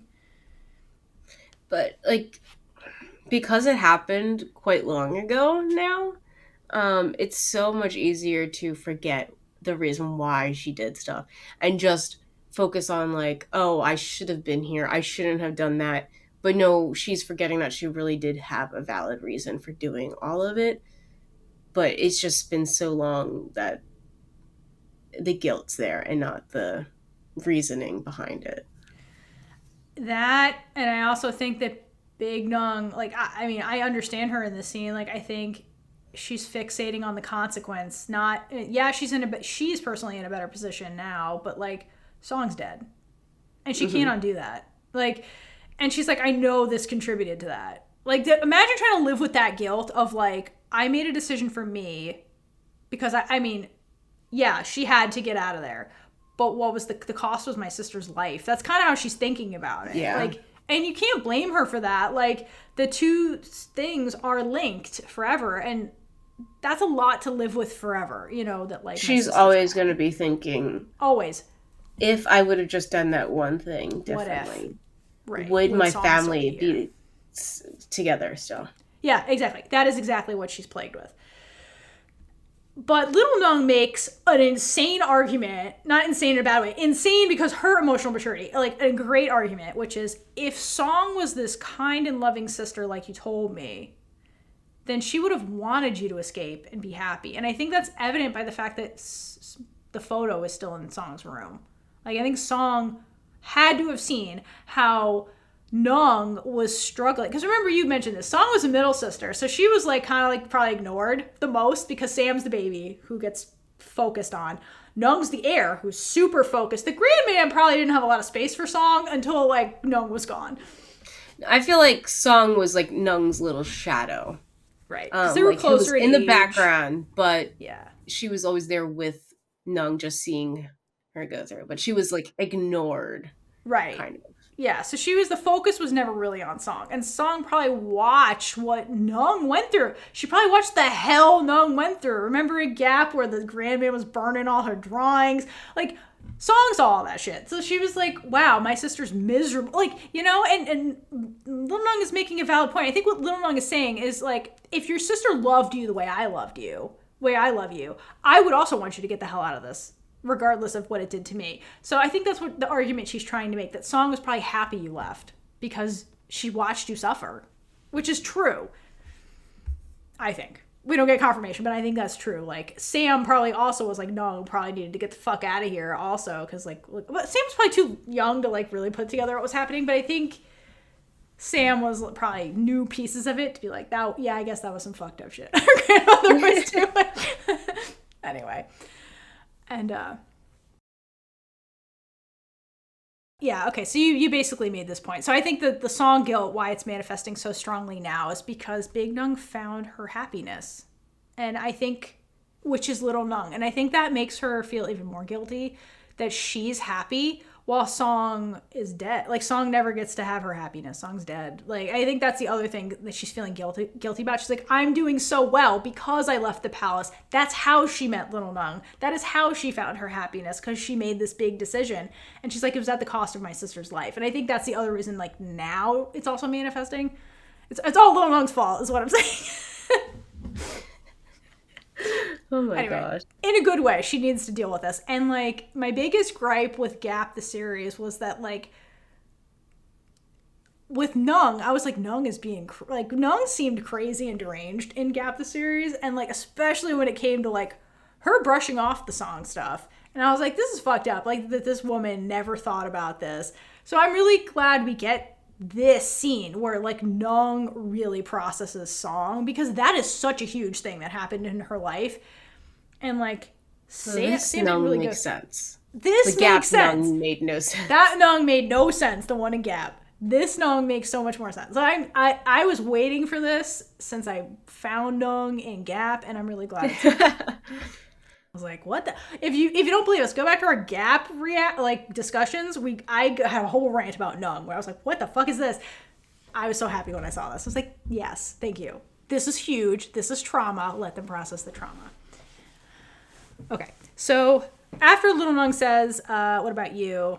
Big Nung looks at her in a way that makes me think Big Nung feels like she's unworthy of this kindness she's getting from Little Nung. Not only is she not used to being loved this way, I think part of her feels unworthy because she's in her, like, dark feels right now, okay? Where I think she's having trouble seeing the light at the end of the tunnel. She's in the darkness. So to have Little Nung be like, what about you? You're worthy of love too. I think Big Nung's like, am I? I'm a terrible person. I think that's where she's kind of at. And the other piece of it is that of all the people in the world telling her this, it's little Nung, okay? And I think Big Nung, because she feels guilty about the Pingfa situation when they were kids, I think Big Nung on some level feels like of all the people in the world, little Nung is not the one who should absolve her of her guilt, okay, from all the quote awful things she did.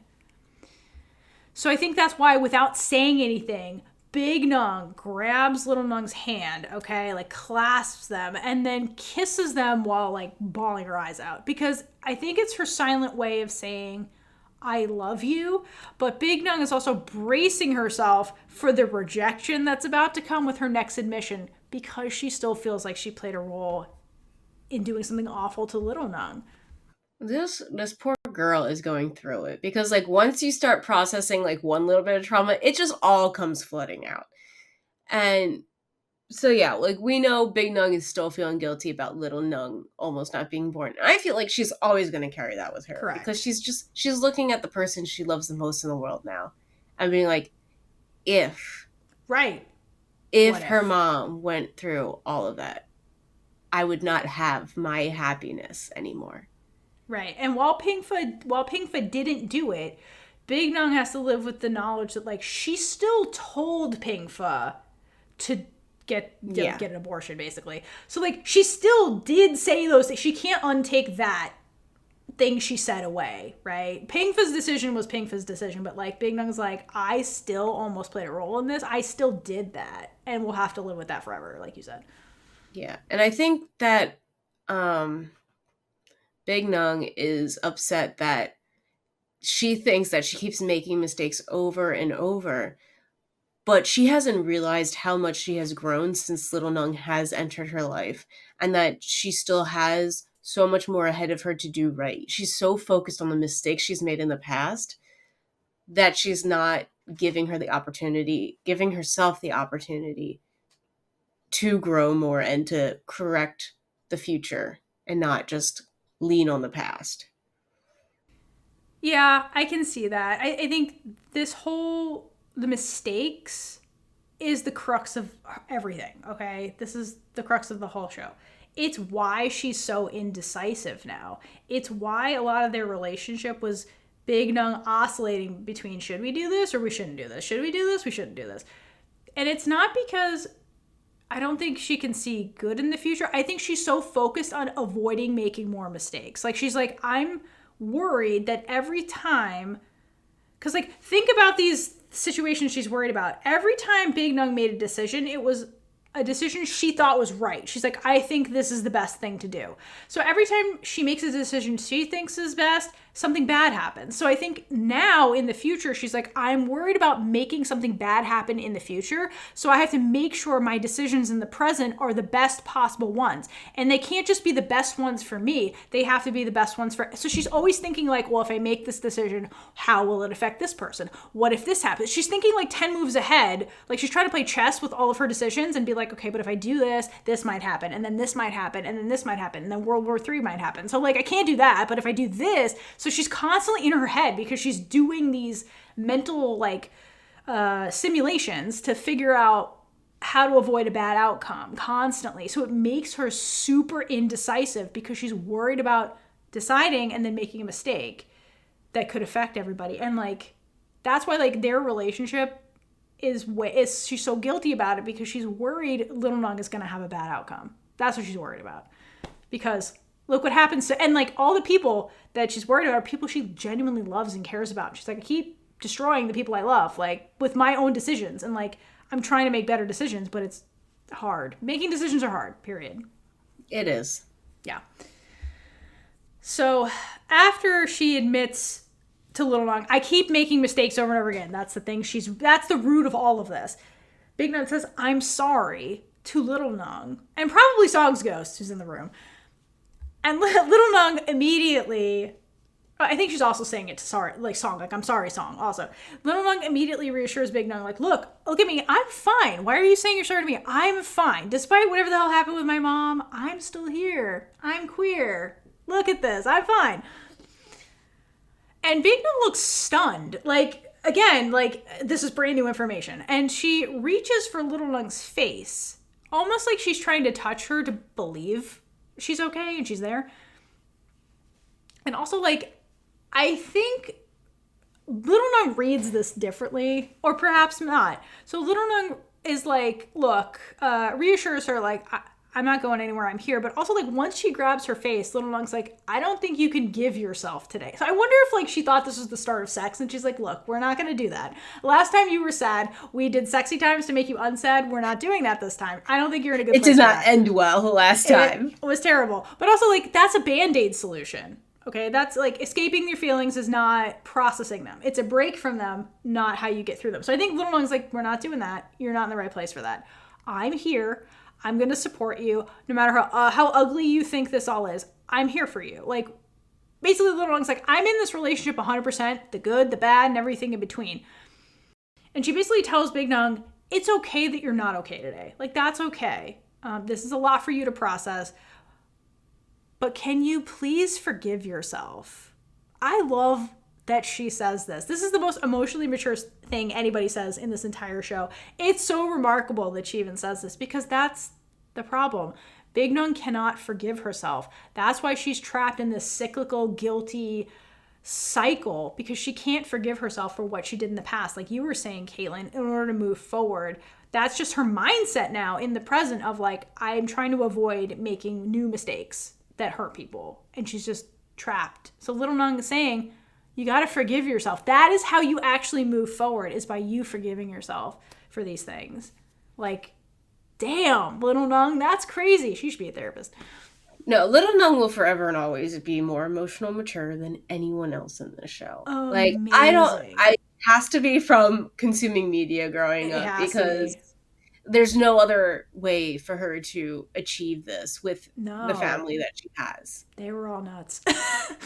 Well, also considering that she has only known one of them her entire life, like, I guess we can't even, like, say Chet and Pingfa had an effect because, like, they just entered the chat. Literally. But, yeah, like, she doesn't actually know how relationships work, but I think through the media, which, again, is very powerful, it teaches you a lot about different types of people and how they react to things. Yeah. Like, this was, what a line. Because, like, that is the crux of all of this. And that's why, like, Big Nung has been beating herself up about these two decisions in general. And that's why she has all these self-loathing kind of behaviors that we keep pointing out. It comes from this. Like, she's mad at herself. That's the root of it all. And Little Nung knows that for Big Nung to move on, she has to accept her flaws. And you can't just run from them and, like, reconcile her past to move forward, like we've been saying. But Little Nung wants Big Nung in this moment to know she doesn't have to do that alone. Like, they're a team now. They're a partnership. And she's like, you can lean on me when you're not strong, basically, like, in these moments. That's what I am here for. That's what a relationship is, like a real one. That's what partners are. And once Little Nung brings that up, Big Nung leans and, like, jumps headfirst into this permission and pulls Little Nung into a hug. This is all Big Nung doing this. And she holds Little Nung, and kind of like she did in 106. Like, she is desperately holding on to her like a lifeline. She tells Little Nung, I'm sorry, and then says, I love you. And just holds her and sobs, like, and just feels all the things. And Little Nung says, I love you too. I'm here. It's okay. It's going to be okay. Like, to me, this scene is such a beautiful depiction of two people in a real relationship processing grief. And I've said this a million times this episode. This is my favorite scene in the whole show. This is why I love their relationship so much. At its core, it's two people who understand each other better than anybody else and who support each other and just love each other for who they are and just work through problems together by communicating and supporting each other. This is what a healthy relationship looks like. This is actually what it looks like, okay? Can I just say thank you to Blank because I needed to see this? I don't think I've ever seen a healthy relationship before in my life. like this, I don't think this was in the book either. I think this was in the show. So like, thank you whoever wrote this, because this was They needed. have a relationship therapist on the writing staff or something. Right, like, yeah, I the way they took that book that had crazy shit in it and made this beautiful the book's great, I'm not knocking the book, but like the show is so much more beautiful in depicting a healthy relationship than the book was. It's so on point. I lost my train of thought. Just like, I'm so sorry. Their relationship is so beautiful. I just will never get over it. It's just, we rarely see this. We really have moments where people are just processing grief together in such a healthy way. Like what I was saying was like the gay staring is great. Like Gap had a ton of gay staring. Like, it's great. All the smutty scenes, great. Love all that stuff. The romance, beautiful. But like, this is what relationships are. Like, they're not perfect, but like, they're people working through shit together. And like, I appreciate stuff like this. This is real life. Like, this is so good. We don't get this in television ever. It's always the romance folk. This was not a romance scene. This was just two people in a relationship dealing with something big together. Like, we don't get stuff like that very often in a show that's focused on the relationship. You know what I mean? It's not just the romance. They focus on their actual relationship with each other, which is so great. We saw this more in media. People wouldn't like sabotage their own relationships in real life and would know how to work through things better. I will forever. All we see is like sabotaging relationships on TV or movies and stuff, or it's just like focused on the drama stuff, which is like exciting. Like, that's those are stories. It's not that those shouldn't exist, but like, I appreciate this, and I will forever be thankful for Blank. It will forever be one of my favorite shows ever of all time because of the things like this that you just, especially when it's queer people, never get this. So like, this is peak television for me, because like, you never get this, like, ever. Like, the only other thing I can think about is like Heartstopper does stuff like this, where it's just like people navigating tough things as a couple and like talking about it and like moving through it. Like, Heartstopper does this. This show, I was not expecting this in this show. Like, it blew me away. Like, it's just such an important, they have so many important moments of just them in their relationship that I love. And we do get the drama. We do get the crazy drama. You get 104. You get them after this. They're going to have to still deal with reality and all like the parents and like their relationship problems, like not problems, but like the stigma of their relationship. That's all still in the show. But like, this is so important, period. I think, and like, I love it. This is so new for people, especially like with this type of media, that I think it's maybe part of the reason why the people who don't like this show, like, it's not focused on gay staring and right, but it's like, this is romance, like, right. Yeah. So, but they're so used to the other stuff that this is right. Very like, this different. Is boring. Like, is it? Look at what's happening here. Also, I wonder if the other thing too is like, Blank had the luxury perhaps of doing scenes like this because they had so many more episodes.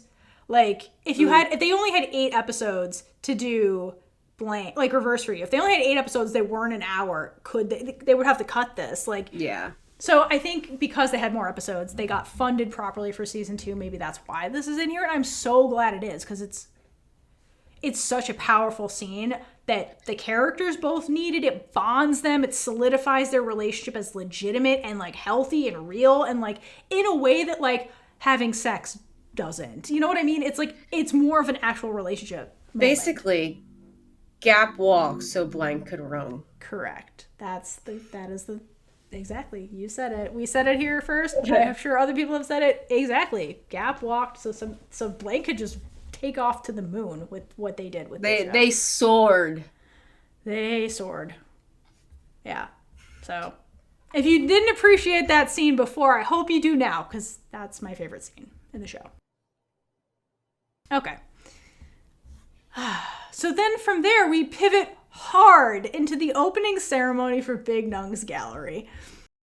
Everyone is there. Little Nung, Sam, Mon, Chet, Juan Viva, a bunch of randos. But you know who isn't there that should be? Jim, T, Cade. Where's Sam's influencer friends who are going to help with the Where are they? Where are they? Like Sam said they'd be there. Yeah, Sam, what the hell? Would she find random influencers? Right. Maybe some of the randos are like, I don't know, she found them on the street. Right? Like, what the hell, Sam? Anyway, although, like, I think we talked about this before. Knowing Jim would be late. Cade, okay, so Cade is probably still working on one of her sets and has to, like, run off in a costume. So she's gonna be late. We already know that. T, I feel like, would show up on time to this. Jim, questionable decision of whether she'd be there on time or not. But, like, I feel like T would be here on time. Maybe T was driving everybody, and right. T is just, like, in the car being like, come on, we're gonna be late. Right, and Sam and Mon are like, fuck you guys, we'll go in first, we'll see you later. I'm sure they'll show up later, but, like, this was prime, where's Jim? Anyway. If you did not guess where Theora was going with that, where have you been in our podcast? I know, where have you been? Also, I feel bad for anybody that hasn't seen Gap. I have no idea who Jim is. If you haven't seen Gap, I'm so sorry. I'm so sorry. If anybody in anything that we cover in the Thai media, even, I think we've mentioned Jim in other, like, American Jim is everywhere. Jim is probably our favorite character, period. So we bring up Jim all the time.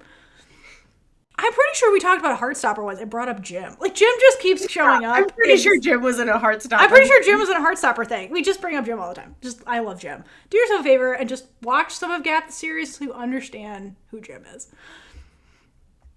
Anyway, so let's get going with this gallery opening. Otherwise, this episode is going to be 700 hours long. So, basically, Chet... Okay, so here's how it goes. So, Big Nung pops open the champagne, being like, yay, it's open. Who's next to her? Sam and Mon are off to the side, and she's kind of like starting this whole ceremony. Everybody's happy. Then Chet approaches, okay? He's in his best tuxedo, shows up with a giant bouquet of flowers, and gives them the Nung immediately after she opens the ceremony. Again, he's doing courting shit that's, like, really weird. And Big Nung immediately looks at Little Nung, who's off to the side, to be like, are you mad at me? I didn't ask him to do, like, oh God, how do I get rid of him? Like, she's panicking. She looks at her girlfriend and is like, oh shit, this looks bad. It looks like he's her boyfriend giving her flowers for opening her ceremony. And that's how the room reads this. That's what he wants. That's how the room reads the situation. Why do I know that? Because who shows up next? Juan Viva. So Juan Viva then shows up just to rub salt in the wound for poor little Nung, who's watching her girlfriend get bouquet flowers from her stupid father she doesn't even want. So Juan Viva shows up, grabs Big Nung's arm.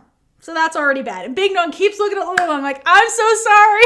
I'm so sorry. I don't want to be here. Because, like, everything's so public right now. She can't, like, really make a scene about anything. Yes. There's probably reporters there, influencers. This is the opening, right? So Juan Viva shows up. And then what does Juan Viva do? Juan Viva, with all her not doctor connections. Who the fuck is Juan Viva? I need to see more of a fair. She shows up and she's like, listen, Nung, I brought my friends, who are all doctors, who have an interest in, like, your gallery and, like, booking it. So business reasons. So, like, Juan Viva's doing a good thing. She's like, hey, business reasons. Like, I have some buyers. Like, come talk to them. Let's schmooze. That's what this says. But what does Juan Viva do? She tells Big Nung that. Then she looks at Chet and goes, Chet, is it okay if I go take her? Like, he's the boyfriend. And she's like, do I have your permission to take your girlfriend away? Because that's how Juan Viva read the situation. She's like, oh, they must be together. Again, let me ask him, can I take your girlfriend away? Chet, you bitch. Chet was never gonna... No, Chet... I hate him. Chet. Can someone ship Chet off to a deserted island? Literally. Get rid of him. He's so annoying. But I hate that his plan works, because he's an opportunist. Like, he's a dumb bitch, but, like, not when it comes to this. He knew publicly what his behavior would be read as, and here's a friend of Big Nung proving he was right. She reads him as the boyfriend. And this, and Juan Viva, throws Little Nung into a jealous rage, because Juan Viva does manage to get Big Nung over to the buyers, which is legitimate, right? That's why we're here. But poor Little Nung is being snubbed, like, many times in this scene, and decides to drown all of her sorrow in free champagne, while Big Nung wordly watches her from across the room. She's, like, trying to get introduced to these buyers and she's not engaging in the conversation. Juan Viva's doing all the schmoozing, and Big Nung is just looking at Little Nung like, oh shit. She's drinking, and she's a lightweight, so this is going to be terrible later. Yeah. I mean, I do understand what Little Nung thinks. Like, there's always these people that are coming in between the relationship, and again, it's just she's thinking they could be together. Boom. And they can't be together. Right. And What Little Nung's upset about is that she's like, I can't claim her as my girlfriend right now. yeah. So this is Little Nung's legitimate insecurity. She can't step up and be like, what are you doing? Why are you giving my girlfriend flowers? Stop touching my girlfriend's arm? Like, she wants to do those things, but can't. So she's just like, watch this happen. And that's upsetting, you know? After they're coming off the cusp of having this huge, intimate moment where, like, Big Nung was exposing the darkest parts of herself. That's the most intimate thing they've ever done. And here we are, back in reality, where Little Nung is like, that's right, I can't be your girlfriend in public. And I have to watch people court you right in front of me. Like, that's a lot. I don't blame her for the scene. No. And I know in the beginning, I was like, why is she so jealous? Like, why is she, like, sabotaging this opening by, like, drinking? But, like, I do understand where she's coming from. Like, it's a lot. And she's like, I just need to forget. I want to point out that one night at the bar apparently taught Little Nung how to drink quickly. Oh, my God. Not responsibly. But that girl can, like, down it really fast. She learned chugging at the Waffle House. No matter what it is, that's expansive champagne. This bitch is just like, chug, chug, chug. Like, girl, that's what you do at Waffle House, not here. You're supposed to daintily sip that. Anyway, I understand why she's doing this. She's like, I'm not paying for it.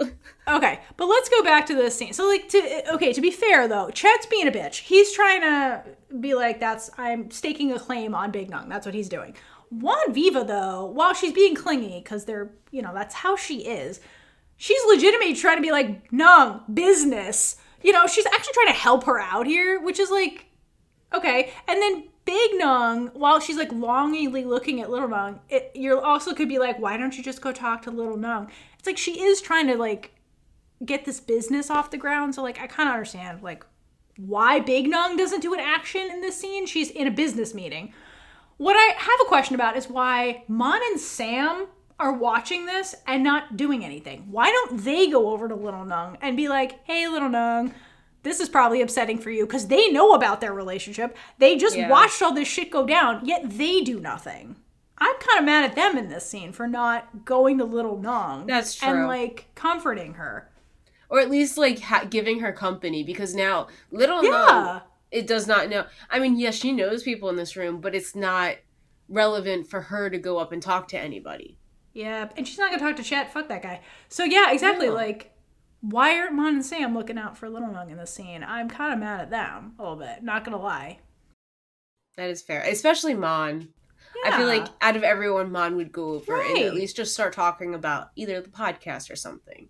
Right. They have eyes, too. They can see all of this going down, and then they do nothing. Like, come on, guys. Anyway. I feel like the second glass of champagne, someone should have went over there. Correct. And yeah. Like, her so she'd stop drinking. Right. Like, read the room, Mon and Sam. Like, good Lord. They were watching. They weren't just canoodling. They were watching. We have scenes of them just, like, watching. Anyway, I'm kind of mad at them in the scene. Regardless. So, Little Nung chugged a bunch of champagne. And then after the gallery opening, Big Nung escorts a little drunken Nung back to the palace. Sure. And this time, Little Nung doesn't fight Big Nung tooth and nail to get into the palace. Plus, we get this hilarious comment from Big Nung where she's taking her up the stairs and she's like, you're a lightweight. Why'd you drink so much? Like, Big Nung, you're not helping the situation with your ridiculousness right now. Like, she's upset. Anyway. But I think she's grumbling because she's like, I gotta carry you up these stairs. I wouldn't have had to do this. She's just being grumpy, which is funny. All right. The second, and I mean the second, they get inside, Little Nung starts in with the Juan Viva stuff. Immediately. She's like, did you have fun with the beautiful doctor? Again, every time, the beautiful doctor. Did you have fun talking to the beautiful doctor? I love Big Nung's face, because she's probably like, you don't have to call her the pretty doctor, right? You could just call her Juan Viva. Like, you don't have to call her that, but you keep calling her that. Which is funny. Little Nung is just jealous, though, because like we said, Little Nung is jealous that Big Nung is able to stand very close together with Juan Viva in public, and Little Nung can't do that, okay? That's what she's insecure about. Also in the gallery, Big Nung let Juan Viva cling to her arm. So Little Nung is just very triggered by all this stuff. And so she's like, why can't you guys stay apart? Meaning, like, why are you so physically close to each other? Like, you can talk to her, but why do you have to, like, be so close? And I think Big Nung let it happen because if she shirked off her close friend, I feel like that would raise suspicion from other people. Chet, who's sniffing around their, like, palace, that she's in a relationship with somebody else. Like, I think that would have tipped off other people. So Big Nung was probably like, fuck, I can't do anything right now. It would hurt us. Yeah, I think that got in her head. Even if she could, she would have overthought everything still.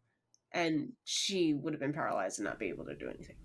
That, and she knows shirking off Juan Viva does nothing. Juan Viva just keeps doing it. She's like, Little Nung, you're like, stop it. And you're like, no, it's fine. Like, again, she would have lost.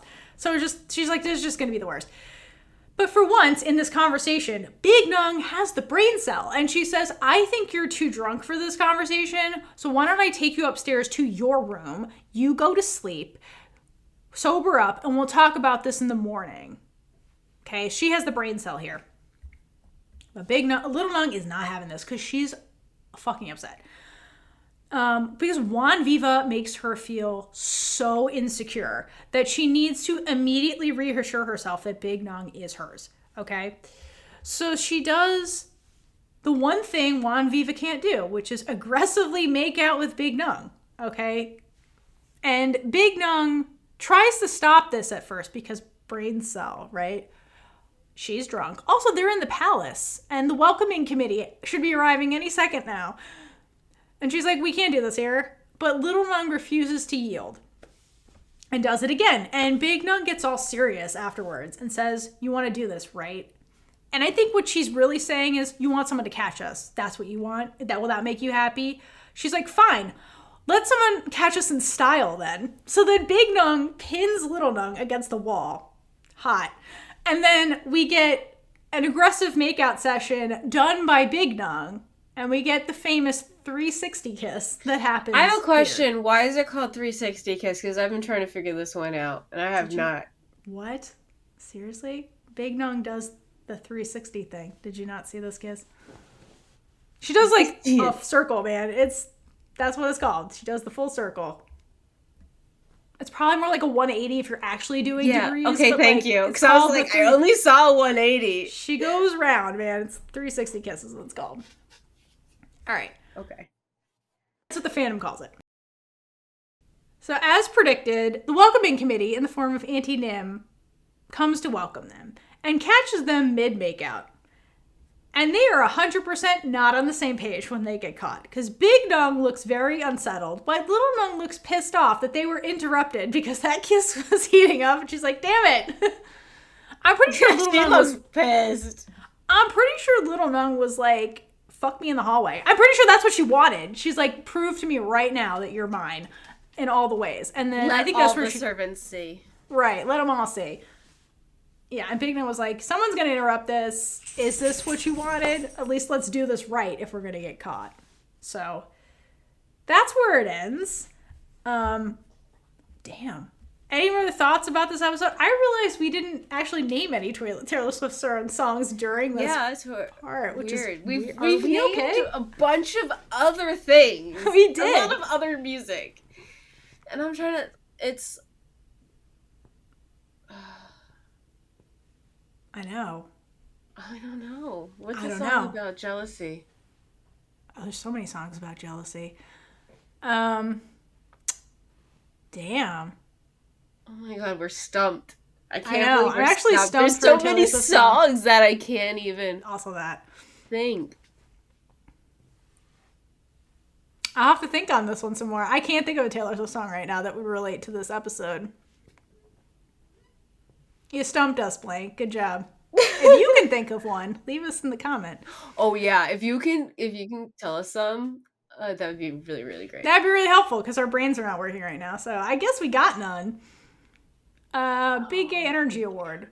Okay, the kiss in the hallway. Leaning against the car. Oh my god. Leaning against the car. Yes.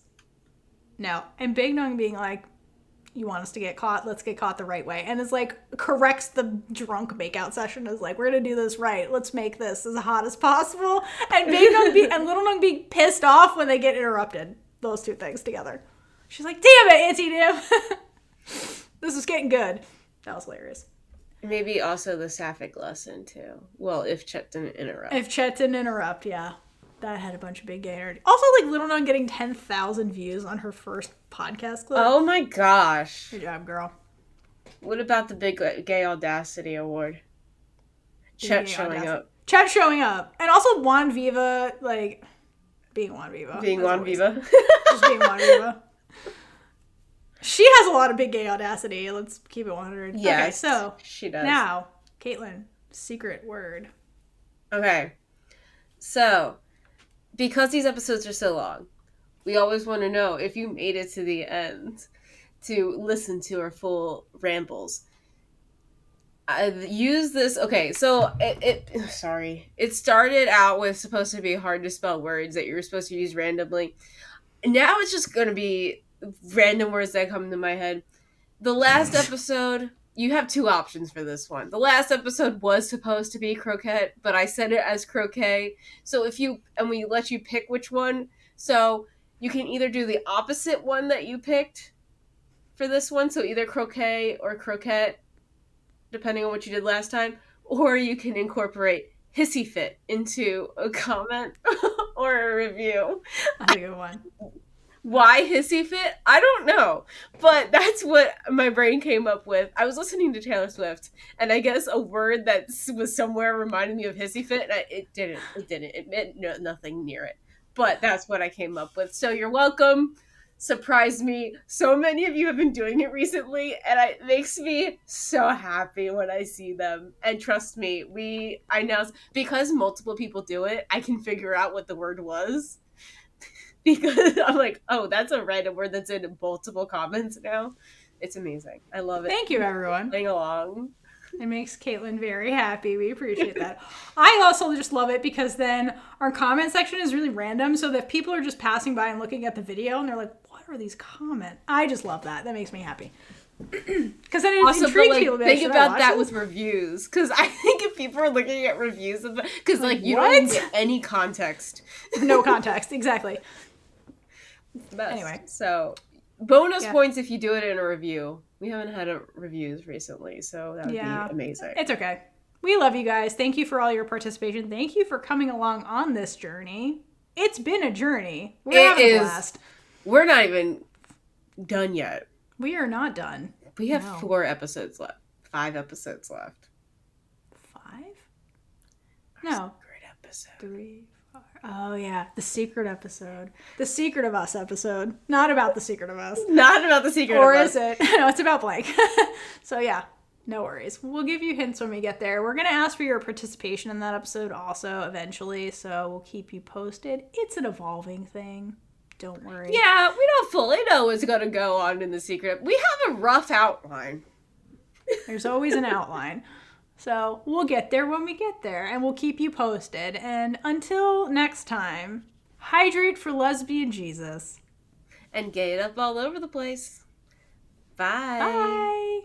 And with that, we've been Big Gay Energy. If you like this episode, check out all our other episodes right here on YouTube. Please like, leave a comment below, and subscribe for more amazing super gay content.